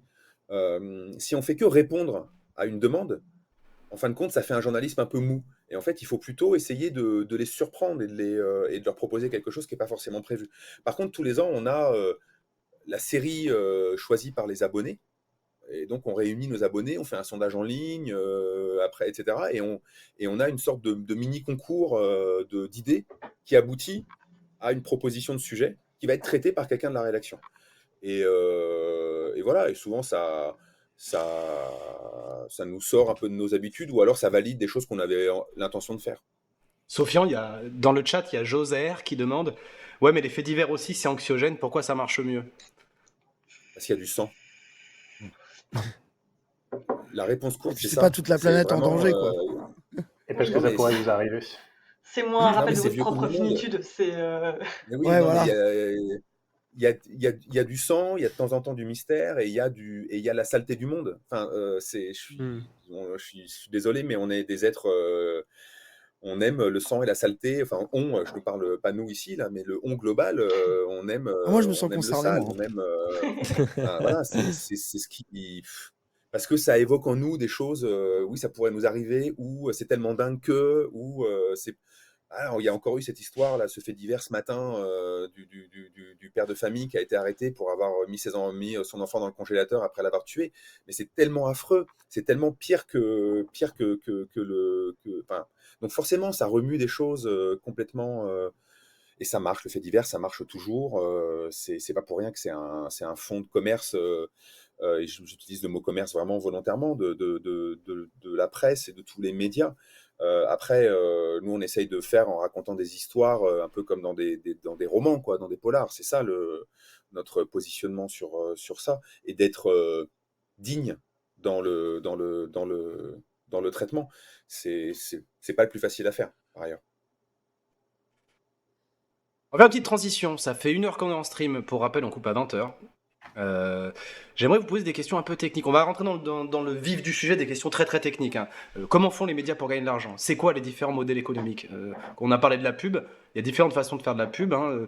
Vous aviez parlé de faire de la pub dans des encarts, dans des pages de magazines, ce qui n'est pas payé de la même manière, qui ne fonctionne pas de la même manière que faire de la pub sur des sites internet, ou même faire de la pub dans le contenu, comme Vice le faisait très bien notamment. Il y a des abonnements, il y a du don, il y a plein de trucs. Attendez, c'était quoi ma question? Je vais y arriver. comment on Non, fait c'est rentrer bon. de la thune, en gros? Non, si, parce que Comment on fait la thune? Attendez, je propose qu'on parle des trucs l'un après l'autre, mais j'avais une question un peu provoque. On va parler du paywall. Et donc, pour expliquer brièvement, le paywall sur les sites d'information sur Internet, c'est donc il faut payer un abonnement pour avoir accès à un contenu qui donc n'est pas accès librement et gratuitement sur Internet. Et donc, j'ai une question provoque. Le paywall est-il bourgeois? Oui, pardon, nous on n'en a pas du coup. Et je me souviens quand Arrêt sur Image, il nous avait raid, on avait voulu aller voir un article et il y avait le paywall. Et j'ai dit, ah bah c'est l'expérience que j'ai du site, hein. Et on s'était en allé. On avait avait non, mais été après ça a horrible, du je sens suis désolé, aussi. je Non, m'en mais veux. bref. C'est une question Non, un mais peu c'est- Pardon, on piège. elle est rigole. Pardon, compliquée, pardon. cette question. Allez-y. Elle est compliquée. Hein. Là, c'est une question Bah, compliquée. effectivement, oui, vas-y. Qui va y aller? Non, bah, bon, je pense qu'il n'y a pas de modèle idéal de toute façon. Maintenant, nous, par exemple, ce qu'on a essayé de mettre en place et qui est, en tout cas que je sache, je veux pas dire de bêtises, mais je crois que c'est assez unique, c'est que nous, on a un abonnement fauché. Où si Eh ouais, j'ai vu ça. si t'as pas de revenus, si t'as pas si t'as pas les moyens de payer un abonnement à Arrêt sur Image. Déjà, vous avez une alors, réduc pour les chômeurs et les étudiants. Mm. Déjà Ouais, une bonne c'est ça. réduction. Et en plus, vous avez le truc fauché. Ouais, et ensuite on a le truc fauché où il suffit d'envoyer un mail à notre contact abonnement. On fera 0 vérification, hein, parce qu'on n'est pas là pour demander des documents, en expliquant que bah, t'as pas de revenus, t'as pas d'argent, et en ce moment c'est un peu compliqué, et l'abonnement est offert, grosso modo. Alors évidemment, Ah c'est pas ouais, idéal. là, parce que- tu vas La recevoir dernière 50 chose mails. que là, j'ai je te envie dis de tout faire de quand je suite, suis là. fâché, c'est de dire que je le suis, quoi. Mais je sais, non, mais je suis d'accord. Je suis d'accord que c'est pas idéal et que c'est pas parfait, hein. Mais c'est le moyen qu'on a trouvé pour que les gens qui parce qu'il y a aussi plein de gens qui payent un abonnement et ils n'ont pas les moyens d'en payer 12 parce qu'il y a 50 médias indépendants qui sont tous aussi passionnants les uns que les autres. Et nous, on a plein de gens qui nous écrivent en nous disant « Je suis désolé, mais ce mois-ci, c'est pas possible, il faut faire des choix, quoi. » Donc ce mois-ci, je vais payer les jours, ou je vais payer Mediapart, ou je vais payer n'importe qui d'autre. Et donc voilà, ensuite, de toute façon, à partir du moment où c'est payant, ça exclut fatalement les gens qui n'ont pas les moyens de payer. Pour l'instant, nous, on n'a pas trouvé de modèle idéal sans faire payer les gens, malheureusement, quoi. C'est faute d'alternative, en fait, surtout. Viable. Bah, c'est faute d'alternative. Après, il y a un débat qui est plus complexe, c'est que pendant très longtemps, la presse était gratuite et on a cru qu'on allait pouvoir fonctionner avec une presse gratuite. Le fait est que ça n'a pas marché. Et aujourd'hui, ça fait 10 ans qu'on dit aux gens, ah, en fait, pour l'info de qualité, il faut payer, il faut payer, il faut payer, parce que l'info, ça se paye. Si c'est gratuit, c'est vous le produit. En gros, je résume. Et aujourd'hui, il y a des gens qui veulent refaire le chemin inverse en disant, oh, non, mais en fait, la gratuité, c'est ça le vrai modèle, parce qu'il faut que l'info soit gratuite. Moi, je suis pas sûr qu'on arrive à reconvaincre les gens maintenant de l'inverse, et j'ai peur que ce soit un peu compliqué de refaire encore le chemin dans l'autre sens, quoi. Moi, j'ai l'impression que ça dépend. En fait, ce qu'on disait tout à l'heure, c'est que la publicité, ça peut être un moyen aussi extraordinaire d'être libre, surtout quand c'est étanche. Je pense par exemple dans le cadre du jeu vidéo pour Canard PC, là, c'est vraiment, doit se poser à chaque fois, là, comme disait Julie tout à l'heure, en mode bon, bah, si on aime un jeu mais qu'on a la pub, du coup, ils vont dire on est des vendus. Si on n'aime pas le jeu et qu'on a la pub, bah, du coup, ça la fout mal, etc. Mais par exemple, nous avec Raz, là, on fait une publicité en ce moment pour HelloFresh. Ça n'a presque rien à voir avec ce qu'on fait. Nous, ça nous permet littéralement d'être libre et de pouvoir. Voilà, la pub HelloFresh, on a analysé quoi? On a analysé Dieudonné avec. On a parlé de. Enfin voilà, c'est vraiment genre, je suis pas sûr que. Heureusement, ils regardent pas trop, quoi. Genre, on est en mode. C'est très bien, ça nous permet parce que c'est pas dans notre truc. Si on était genre une chaîne sur la permaculture ou le véganisme, HelloFresh, ça serait plus compliqué. Je pense qu'on aurait nos fans qui nous diraient oula, vous savez qu'HelloFresh, c'est pas totalement vegan. Enfin, je pense qu'ils nous feraient des critiques un peu comme ça. Donc, je pense qu'il y a toujours ce truc-là. Et par exemple, sur la question des abonnés, c'est que les abonnés, c'est super. Moi, moi, l'économie, j'ai vécu à 90-95% sur le don, Tipeee, Twitch, machin. Donc, moi, ça a toujours été ça plutôt que la publicité, même sur les vidéos et tout à l'époque. Mais c'est aussi parce que j'avais un contenu qui est un contenu de niche et qui, du coup, fait que ça te donne envie. Et en vrai, ce que disait tout à l'heure Sofiane, c'est que si jamais t'arrives pas à convaincre les gens, à leur donner envie, à avoir une forme de succès, l'économie du don, c'est quasiment impossible. Je pense que dans le cas d'Arrêt sur Image, justement, leur choix, c'est de se dire on doit être indépendant par rapport à une certaine presse, donc on est obligé, nous, de mettre un paywall. Et en vrai, sur ça, moi, je les comprends. Alors que nous, par exemple, sur Twitch, vaut mieux rendre les VOD gratuites un maximum pour inciter les gens à voir le contenu, à venir et à s'abonner plus tard. Mais en fait, c'est des démarches qui doivent, à mon avis, se peser à chaque fois au cas par cas et avec lesquelles on peut faire des choses très différentes. Moi, je me souviens de youtubeurs qui faisaient des dizaines de milliers d'euros avec des millions de vues sur leur chaîne YouTube. Quand ils créaient une page Tipeee, ils avaient du mal à faire 50 euros avec. Parce qu'ok, ils avaient des millions de vues, mais comme ils faisaient des trucs qu'engageaient les gens, c'était du putaclic qu'ils allaient regarder, mais qui leur donnaient pas envie de les soutenir, bah, ils avaient rien sur leur chaîne Tipeee. Donc, ils dépendaient de l'algorithme, ils dépendaient de titres toujours plus drama, etc. Alors que moi, je pouvais, avec une vidéo de philo qui allait faire 20 000 vues, et avoir un Tipeee qui pouvait faire 1 000 euros, par exemple. Donc, c'était ça aussi. Après, tu Je faisais pense 1000 que euros, c'est pour ça c'est-à-dire que qu'il dalle, faut quoi. toujours Mais voir. bref. Ouais, mais pour un jeune entrepreneur, c'était bien. On était contents, tu Oui. vois, parce que je suis Et je tout pense qu'il y seul, a aussi une justement. question de mode de conso. C'est que par exemple, nous, on est sur Twitch. Et la singularité de Twitch, c'est que les utilisateurs et les utilisatrices Twitch ont la culture de et avoir accès à un contenu gratuit et savoir que le fait de se sub ou de faire des dons est ce qui est ton modèle économique très souvent et ce qui te permet de continuer à vivre, tu vois. Il y a une Alors que gamification justement, autour de ça aussi. Hein. c'est ça, puis il y a Pardon. la gamification autour de ça. Nous, on en joue, par exemple. Nous, on en joue et on s'en cache pas. Et même presque, on l'illustre aux gens. Tu vois. Mais pareil, la manière de faire des pubs sur Twitch, moi, je pense que nous, on a fait des placements de produits avec des jeux vidéo mobiles où c'était difficile de ne pas voir à quel point on n'avait pas envie de la faire, quoi. Et que presque, on a créé un jeu sur un peu la faire sans le vouloir, etc. Mais c'est parce que aussi, on passe un peu inaperçu. Certaines des pubs, ça peut être une boîte de com états-unienne qui envoie 10 000 propositions et qui s'en fout de ce que tu en fais, etc. Alors que si tu es un très gros Twitcher, si tu fais n'importe quoi pendant ton OP et qu'il y a beaucoup de chiffres, ça coûte très cher. Donc aussi, je pense que c'est des négociations à la marge avec le réel, etc., quoi. Et puis aussi, je pense que lire un article sur Internet, nous, on a le privilège de la vidéo. C'est que je pense aussi que c'est que les gens pour beaucoup de gens que je connais, aller consommer un truc qu'il faut lire, un article, rien que ça, il n'y a même pas de paywall, ils vont pas le lire en fait. Donc il y a aussi ce double obstacle là qui, je pense, rend votre travail encore plus compliqué pour une bonne partie des gens. Moi vraiment, Je lis des articles, je kiffe, mais il y a plein de gens où je connais même des Après, gens qui l'inverse, ça installent des existe aussi, applis hein. pour lire les articles à leur place. Ouais, mais au niveau Ouais, mais quantité, des je sais gens pas, qui tu vois. préfèrent lire un article que regarder un live Twitch, Ah, j'en connais peut-être. aussi. Donc, Ouais, je pense mais au niveau que nombre, tu crois que c'est équivalent? Peut-être, je sais Bah, pas. Peut-être c'est si délire, non, mais il y a bah, moyen. si on regarde un peu les les études vieux, hein. d'opinion, ça vaut ce que ça vaut, mais en majorité, les gens annoncent préférer lire l'information que l'écouter ou la regarder.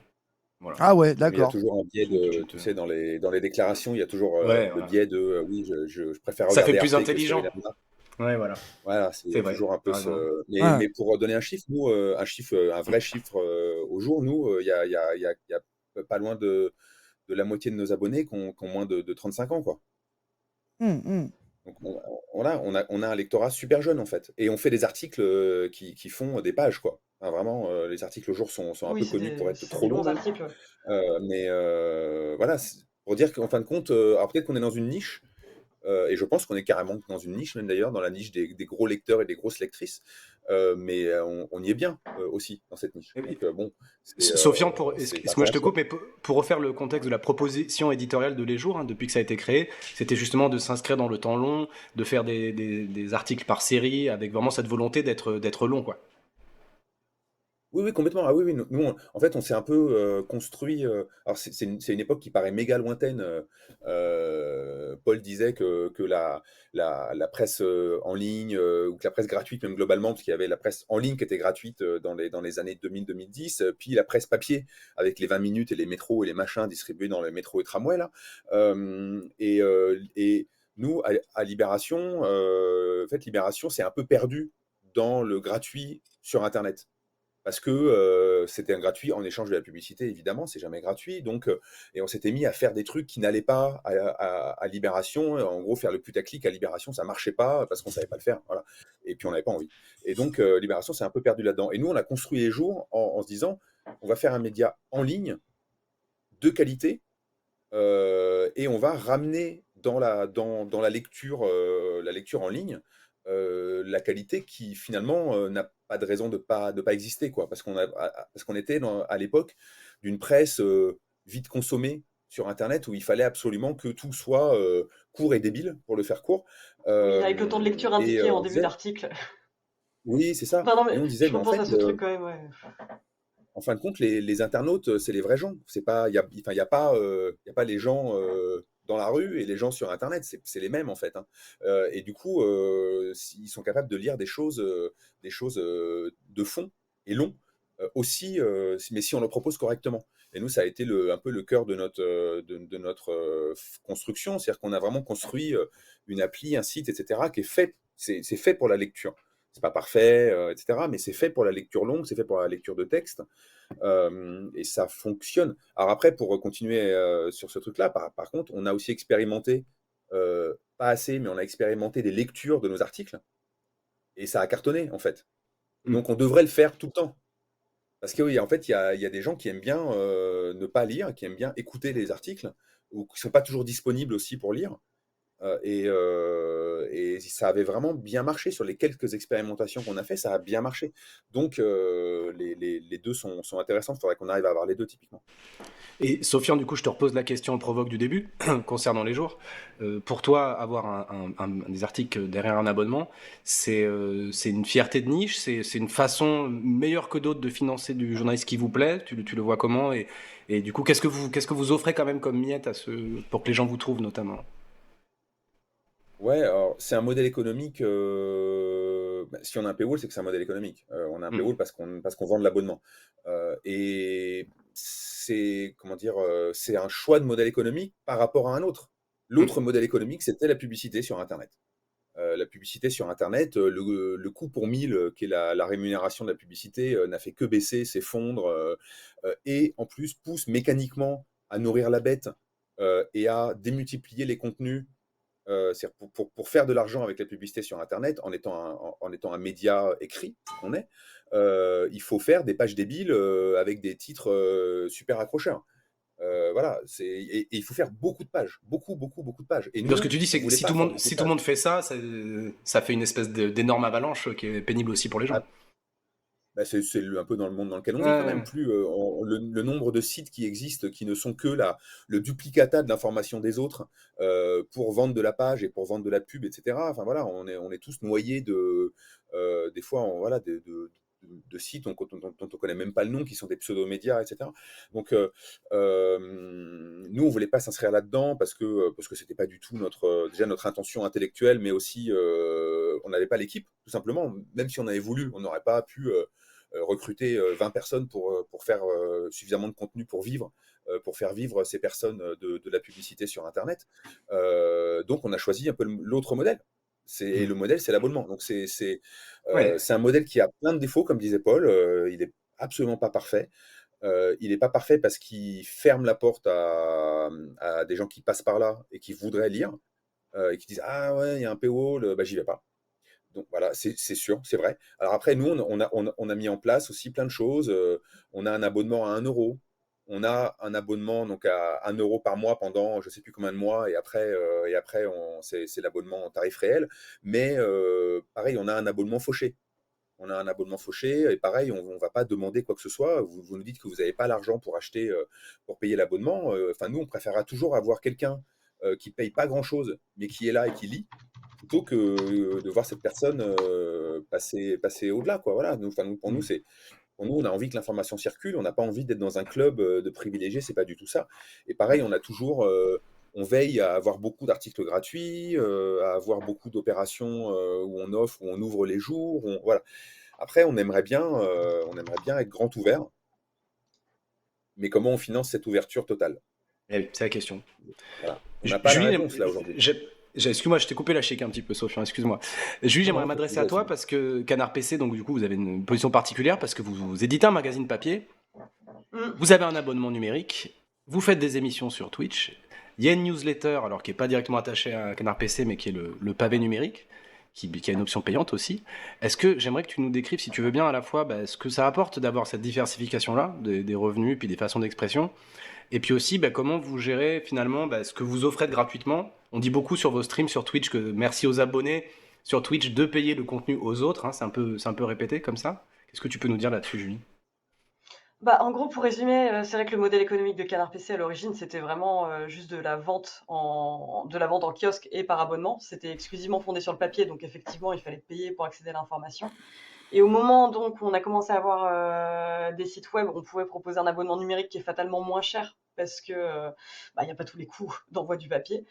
Donc je pense que ouais, on a quand même de plus en plus de lecteurs qui nous découvrent par ce biais parce que c'est moins cher qu'aller chercher. Enfin, vraiment, je me dis aujourd'hui, c'est hyper dur de renouveler son lectorat quand on coûte 8 euros dans l'économie actuelle en kiosque. Et à côté de ça, ouais, on a aussi Twitch. Et là, pour le coup, ouais, par exemple, les rediffusions sont accessibles qu'aux abonnés. C'est vrai que ça, je me suis toujours demandé si c'était le plus malin ou le plus intéressant. Mais disons qu'en fait, chacune des émissions est postée ensuite sur YouTube, mais avec un certain délai. Donc en gros, tout le contenu qu'on fait en vidéo va être gratuit à un moment ou un autre, mais les personnes qui payent, bah, c'est soit celles qui veulent y accéder immédiatement, mais c'est aussi celles qui nous permettent de tout mettre gratos sur YouTube après coup, quoi. Et après, Hmm. oui, pour la question, excuse-moi, il y avait plusieurs questions. On a aussi un système un peu à arrêt sur image, si je me trompe pas, où les abonnés en fait peuvent voter pour un article qui sera rendu gratuit.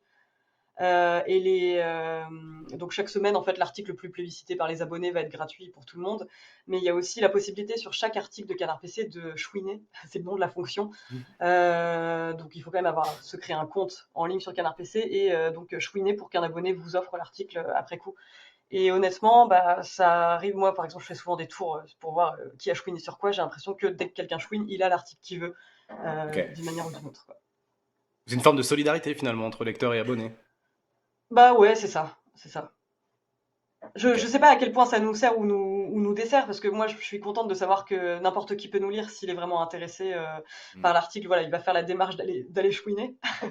Mais après, je pense aussi qu'il est tout à fait possible d'accéder à tout le contenu de Canard PC pour peu qu'on qu'on chouine au bon moment, qu'on essaye de jauger quel va être l'article le plus lu. Je pense que c'est tout à fait envisageable aussi. Après, ça prend du temps. Mais il y a effectivement ouais, une solidarité, je trouve, de la part des abonnés là-dessus. Ouais. Ouais. Ouais. J'aimerais vous amener sur un nouveau sujet, mes amis. Il reste encore quelques sujets à aborder, et notamment le point subvention, l'argent public, qui dans les médias. Alors, je vous préviens, je suis pas expert du sujet, hein, peut-être vous non plus, mais peut-être un peu plus que moi. Où va l'argent public? Quel genre de financement on peut recevoir quand on est un média? Est-ce que vous en recevez ou pas? Voilà, c'est une grande question. Est-ce qu'on pourrait en avoir plus? Ah, Qui veut se lancer je peux un peu sur le répondre en sujet? premier. Je Allez, peux répondre vas-y. en premier parce que ma réponse va être très courte. Nous, on n'en reçoit pas du tout. Ouais. Parce qu'on n'est pas considéré comme un média d'utilité publique. Tout simplement, on est trop niche, je pense. Ok. Parce que les médias d'utilité publique, il faut parler un petit peu, il faut être très généraliste, parler un peu de vie politique, tout ça. C'est quoi? Vous connaissez un petit peu Faut être les. IPG, ouais. Faut être IPG, c'est presse générale, presse généraliste. D'accord. Ce qui est vraiment un problème, hein. Ouais. Parce que pourquoi les aides publiques, enfin, soit il y en a et c'est pour tout le monde, quoi. On va dire. Ouais. C'est un peu, voilà. Et voilà, Donc il faut être IPG. IPG, c'est un label que n'a pas tout le monde. Vous l'avez à les jours? Ouais, nous on l'a au jour. Ouais, c'est toujours parce qu'on est un média de fait et on parle quand on dit un média général qu'il il faut faire en même temps de l'économie, de la société, de la politique, de la culture, du Ah, sport, c'est un peu ça. Mais c'est surtout économie, société. Et nous on l'a. Donc nous on a récemment là des aides aux médias en ligne qui sont un peu le duplicata des aides à la presse papier généraliste. Je ne connais même pas le montant pour tout vous dire. C'est même pas une question de ne pas vouloir vous le dire. C'est que je le connais qui gère ça. Mais ah, c'est clairement pas le cœur, ni le but, ni le surtout pas quoi. C'est pas nous, c'est les abonnés qui nous font vivre et c'est pas du tout. C'est une économie qui tient pas debout, quoi. ok. Et Paul, chez Arrêt sur Image, tu sais si vous avez. Voilà, je me suis trompé de fenêtre. Vous avez des. Non, tu as dit qu'il n'y en avait pas, il me semble, tout à l'heure. Qu'il y avait pas Ouais, il y en d'argent a public. Ouais. pas. La réponse va être rapide aussi. On pourrait, parce que on pourrait avoir l'IPG justement, mais nous on a choisi de pas en avoir. Alors bon, il y a deux choses, c'est qu'il y a une question de toujours d'indépendance financière.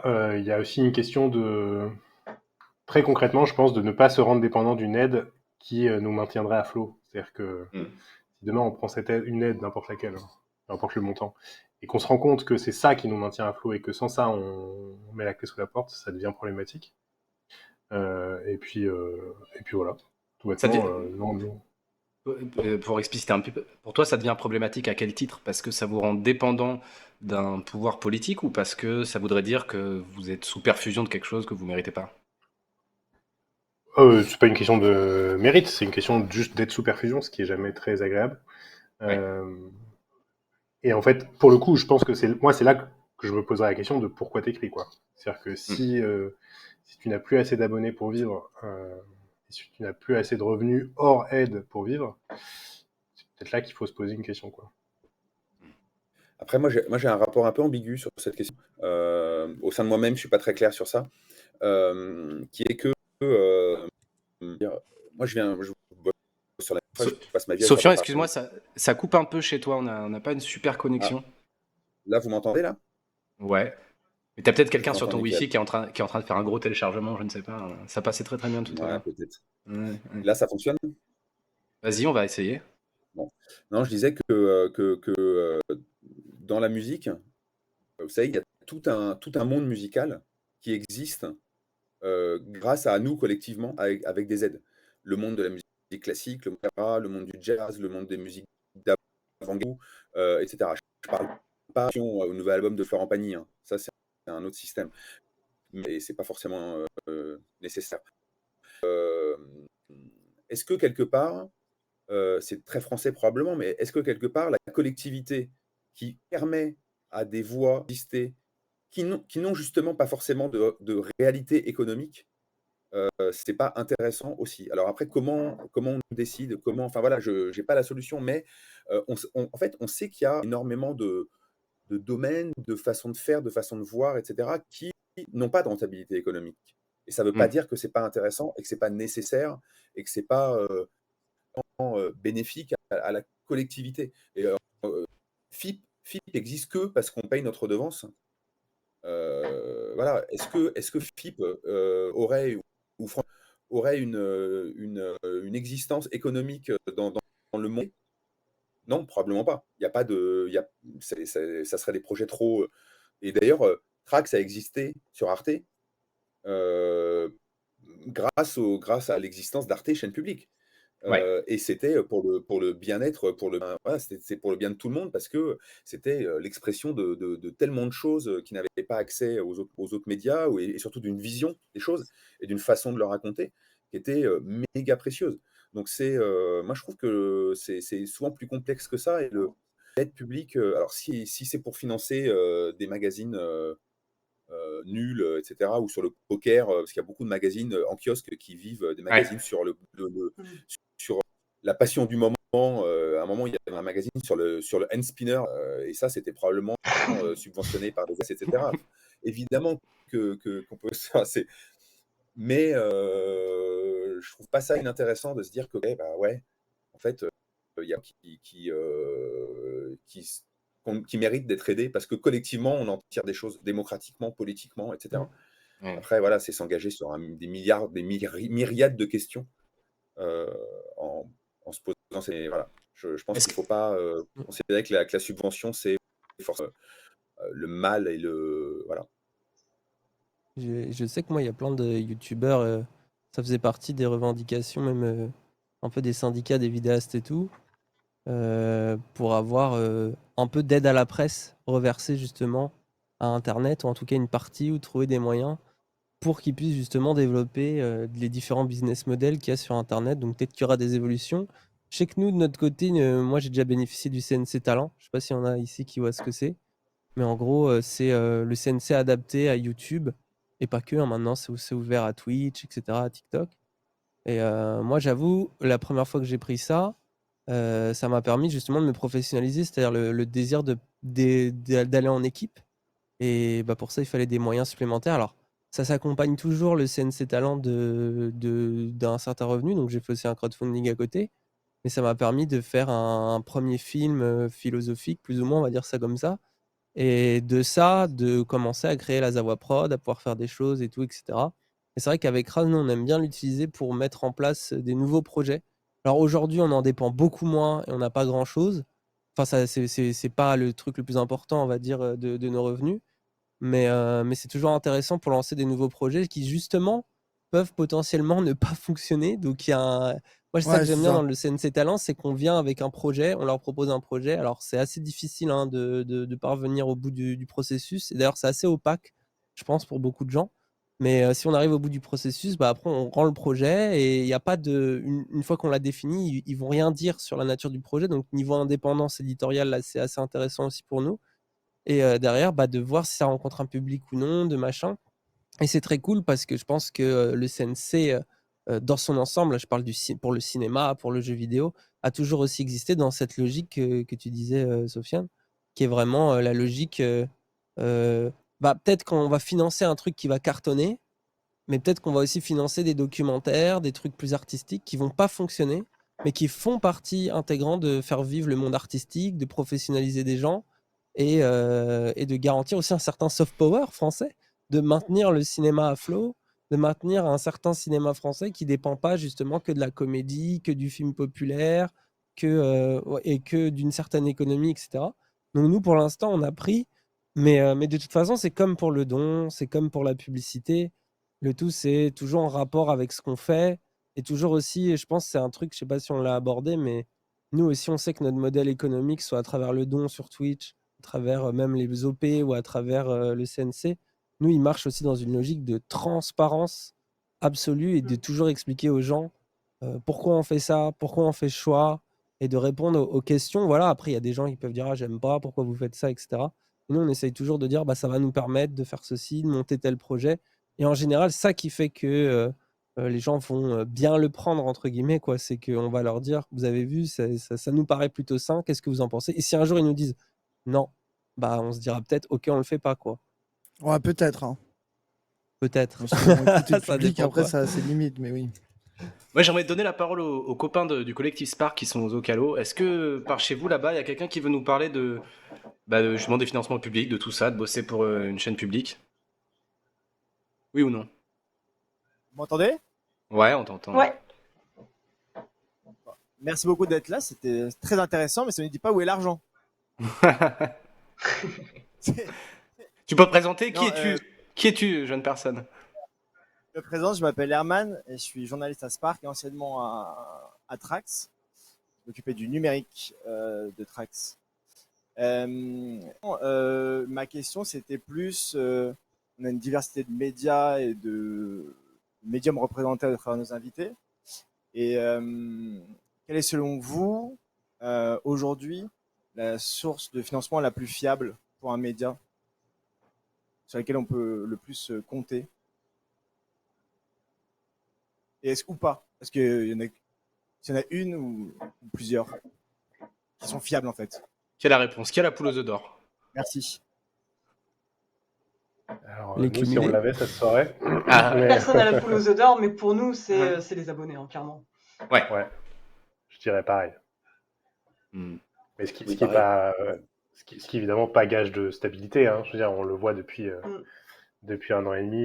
L'inflation nous a fait beaucoup de mal parce qu'elle fait beaucoup de mal aux gens. Et donc, l'un des premiers postes de dépenses qui saute quand ça va mal, bah, c'est la presse, c'est les loisirs, c'est la culture. Parce que bah, il faut manger, il faut se chauffer et il faut il faut s'habiller, quoi. Donc c'est évidemment pas du tout stable, ça bouge, mais je dirais que c'est la seule qui n'est dépendante que de notre travail et de notre talent, même si c'est un bien grand mot, mais Hmm. Et est-ce qu'on pourrait parler des compromis qu'on doit faire, des petits défauts du fait de dépendre de ses abonnés? On peut se dire que bah, quand on est financé, quel que soit le mode de financement, on va forcément être redevable à quelqu'un. Ça peut être euh, comment dire, au service public quand on est financé par l'argent public, à son investisseur quand on est détenu par quelqu'un de très très riche, et puis à ses abonnés aussi quand on marche des abonnés. Comment on fait, d'après vous, pour bah, justement pour arriver à brosser les gens pas dans le sens du poil, pour éviter le fan service, pour vous voyez ce que je veux dire? Bah, Peut-être pas. ces abonnés, Je pense qu'il par faut pas. rapport à un investisseur, je trouve que c'est pas Vas-y, vas-y. pareil. Parce qu'il y en a un qui est pas content d'une vidéo, il se désabonne, mais il y en a un autre qui est content de la vidéo, peut-être. Hmm. Et du coup, je trouve que c'est pas genre Patrick Drahi n'est pas content de ma vidéo. Mm. Donc je trouve que c'est un peu différent. Après, le fan service, moi je trouve faut l'assumer aussi. Ça fait Hmm. partie. En tout cas pour Twitch et YouTube, peut-être que pour des journalistes dans une rédaction c'est un peu différent. Mais typiquement, on parlait d'Hugo Décrypte, qui au final est une rédaction de journalistes. Tout tourne autour de l'image d'Hugo Décrypte. Le média s'appelle comme ça. Donc il y a là Ouais. aussi un changement assez particulier. Et est-ce que du coup, pour ce penchant un peu de la personnalisation de l'info qu'on voit sur les plateformes sociales, sur YouTube, etc., où on sait, pour faire un peu de vulgarisation, quand on monte la tête de quelqu'un et quand quelqu'un est clairement identifié, on a plus de gens qui vont regarder, on a plus d'engagement. Est-ce que pour vous, Dany Arras, le fait de se dire bah, on est Zawa Prod et d'avoir plusieurs gens dans votre écurie, pour vous c'est un rapport collectif au Twitch Game, etc. Ouais, Bah, il y a alors, ça, c'est un rapport collectif, sauf que c'est quand même 3 personnes identifiées. Ça veut dire que la personnalisation, 4. elle est toujours là. Ouais. 4, oui, pardon, oui. 3 entités. Mais 4 personnes. Mais en fait, la personnalisation, elle est toujours là. C'est quand même des gens, que ce soit Wissam, que ce soit Kassan, que ce soit Dany Eraz. On est dans ce truc où il y a la marque Zawa Prod qui veut dire quelque chose pour les gens et de plus en plus, je pense. Ça devient de plus en plus un truc qui a son existence propre. Mais on joue aussi le jeu de Twitch et de la plateforme et notre contenu qui a un rapport avec aussi ce que les gens y voient de nous, ce qu'on représente, etc. Et c'est aussi un peu notre singularité. C'est que nous, on profite aussi, les gens, ils sont attachés à ce qu'on dit, mais ils sont aussi attachés à nous en tant que personne, quoi. Il y a Donc, Eleazar qui dit dans le c'est. chat le fan service dépend de ta fanbase aussi, ça crée une culture de communauté et finalement c'est ta plume d'une certaine façon. C'est ce que vous Bah, ressentez, vous, c'est avec Bah, ça. votre c'est ça. communauté? Ah, nous, de Ah, fou. Nous, on joue de fou le jeu du fan service. Mais il est, si ça n'était que du fan service, la communauté ne grandit pas parce qu'il y a des gens sur Twitch ou sur YouTube, et notamment sur Twitch, qui, en ayant un tout petit peu grossi, se sont enfermés dans une auto-parodie d'eux-mêmes et du fan service, comme on pourrait dire, du contenu qui se répète, mais qui finit par fonctionner en vase clos, en fait, et ils s'écroulent les uns après les autres, quoi. Alors que nous, on essaye le fan service, presque, on le fait évoluer. Ça fait partie de la réflexion du contenu et de la manière de le créer. C'est que le fan service, c'est bien, mais il faut tout le temps le remettre en cause, tout le temps le le restructurer. Mais là, c'est aussi parce qu'on rentre dans des concepts de divertissement, quoi.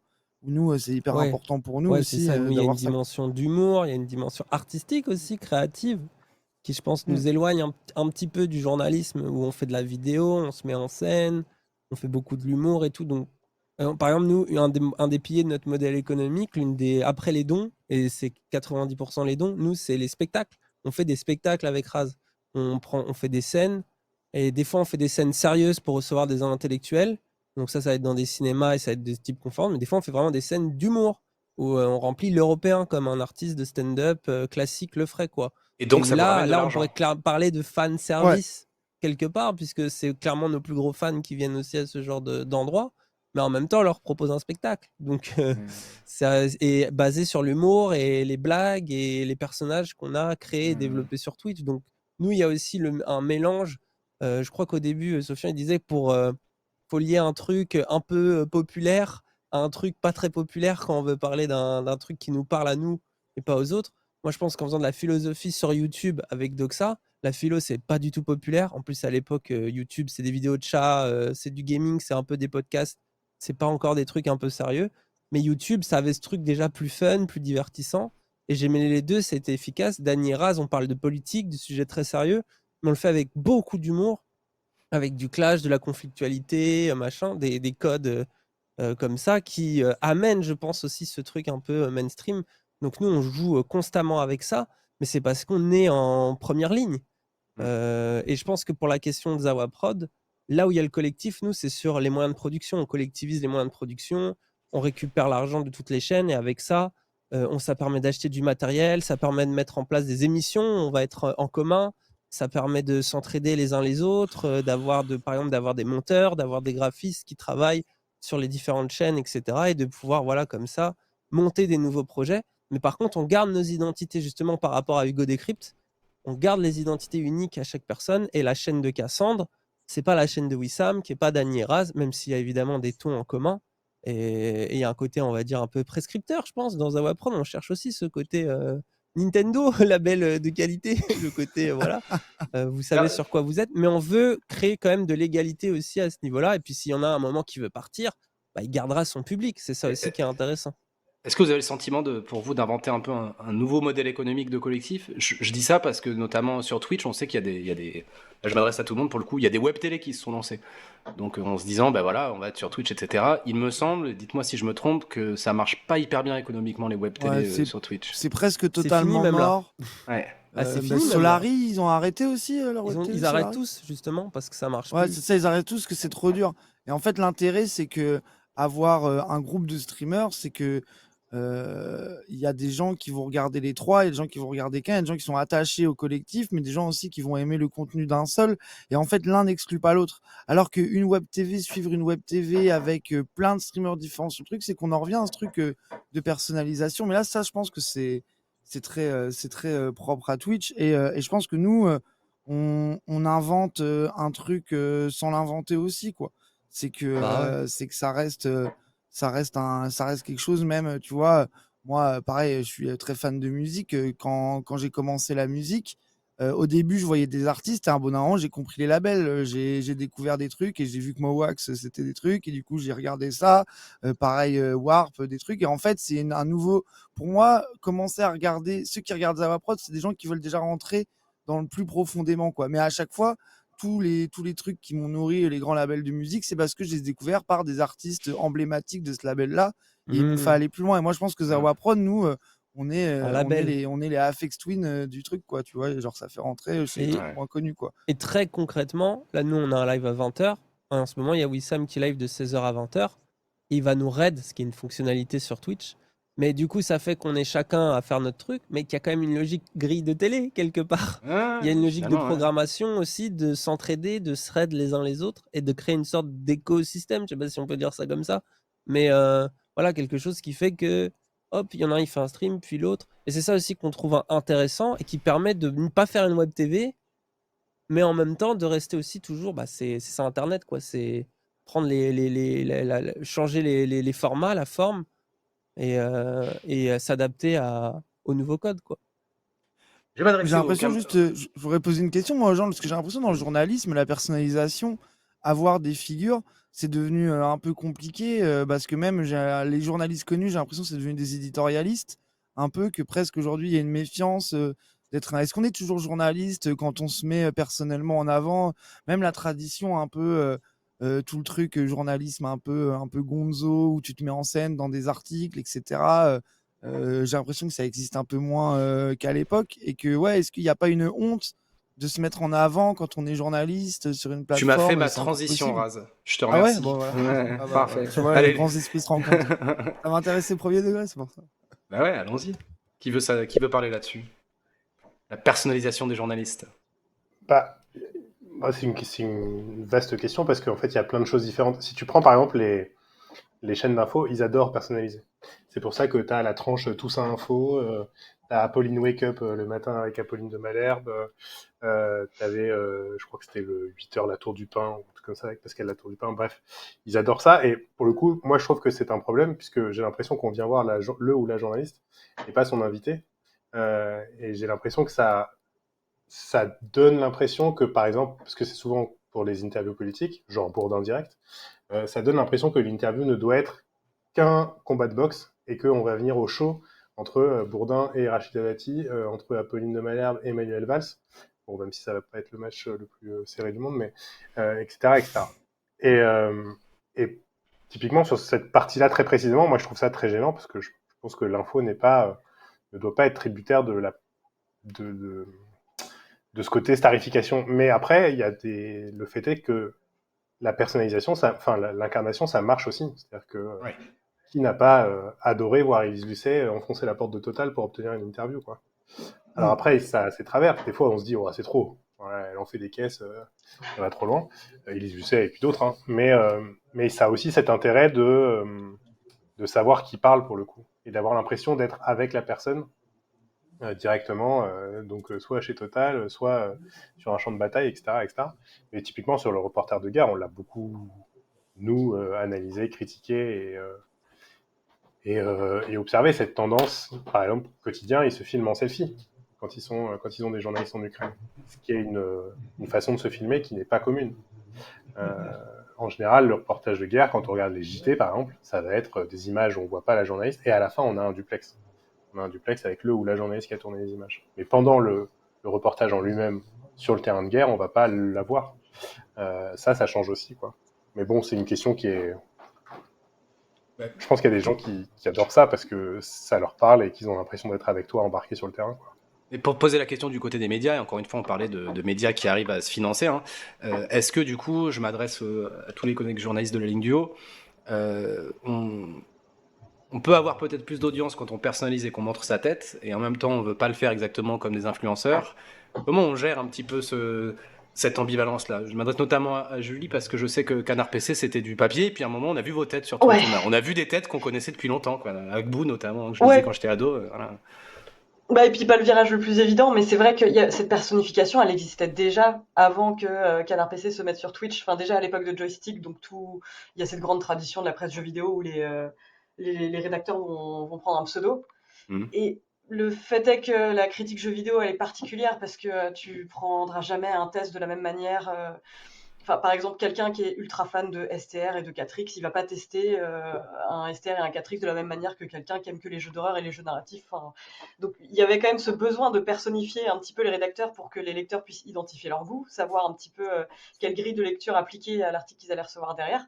Mais c'est vrai que moi, je suis arrivée au moment où en fait, il commençait à passer sur Twitch et c'était un peu intimidant quelque part parce que c'était vraiment les lecteurs allaient vraiment pouvoir mettre un visage sur un nom qu'ils avaient lu depuis des années et se rendre compte de comment était la personne au-delà du journaliste, vraiment voir comment la personne elle était, elle allait réagir pendant des streams, etc. Et on se disait bah ça peut être compliqué. Enfin quand on passe son temps à écrire dans son coin et que on n'a pas réellement de pont avec le public. Enfin, c'était un petit peu stressant au début, puis au final, le virage s'est bien passé. Et je pense que maintenant, au contraire, les lecteurs identifient beaucoup plus facilement les goûts de chacun des rédacteurs, le type de sujet que eux apprécient traiter, et que ça rend le truc un petit peu plus transparent et sain, en fait. Je peux me permettre une question justement à Julie? Ouais, bien sûr. Moi, j'ai beaucoup lu la presse jeux vidéo, j'ai toujours suivi ça de très près. Et justement, j'ai l'impression qu'à ses débuts, il y avait quelque chose de crypto YouTube dans la presse jeux vidéo. Il y avait ce côté, viens avec nous dans la rédac, viens justement, je t'amène découvrir Akihabara. Enfin, il y avait ce truc-là un peu au début. Ouais. Et qu'après, quand il y a eu justement les rédactions jeuxvideo.com, Gamecube, jeuxvideo.fr, Gameblog, etc., quand il y a eu les youtubeurs, il y a eu une incompréhension au début, j'ai l'impression, de pas mal de journalistes JV qui étaient en mode oh, les petits Diablo X9 qui nous prennent, qui se font bien inviter à l'E3 alors que nous, derrière, on court partout. Enfin, je me souviens qu'il y avait vachement ces trucs-là et qu'aujourd'hui, même certains d'entre eux, les plus critiques, se retrouvent à devenir justement des streamers, à devenir des youtubeurs. Alors, l'exemple le plus connu, c'est Julien Chiez, mais même des Gotos, que j'ai longtemps entendu être sceptique sur ce genre de choses. Maintenant, je les retrouve sur Twitch, etc. Est-ce que toi, tu sens Oui. qu'il y a ces changements-là ou pas?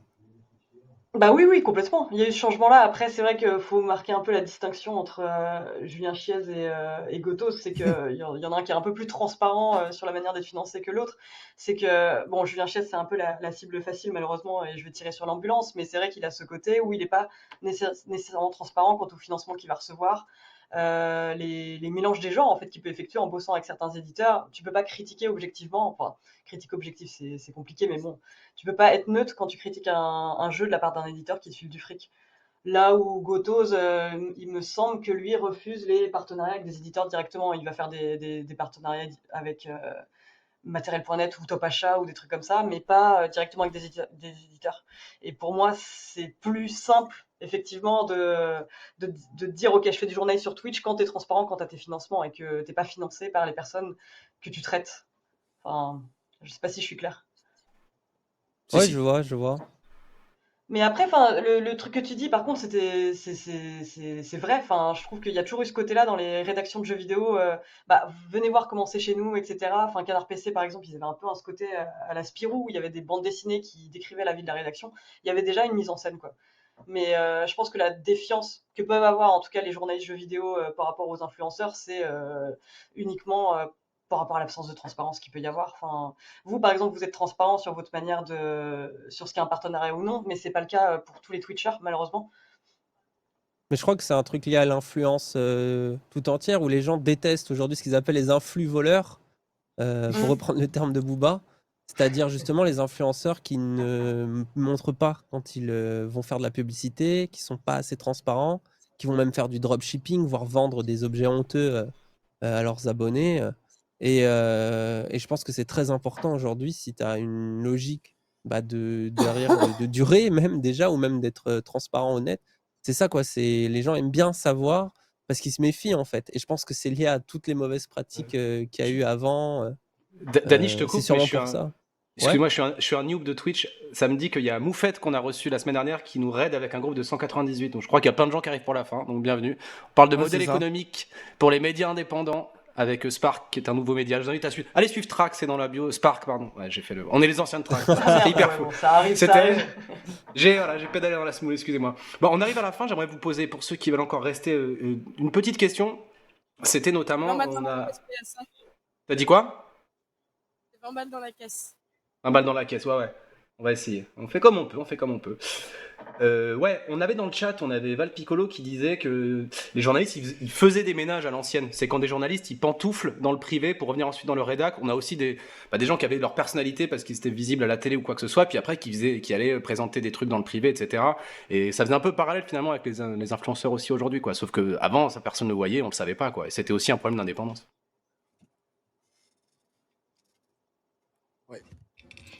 Ok, C'était je quoi la prends ça question pour.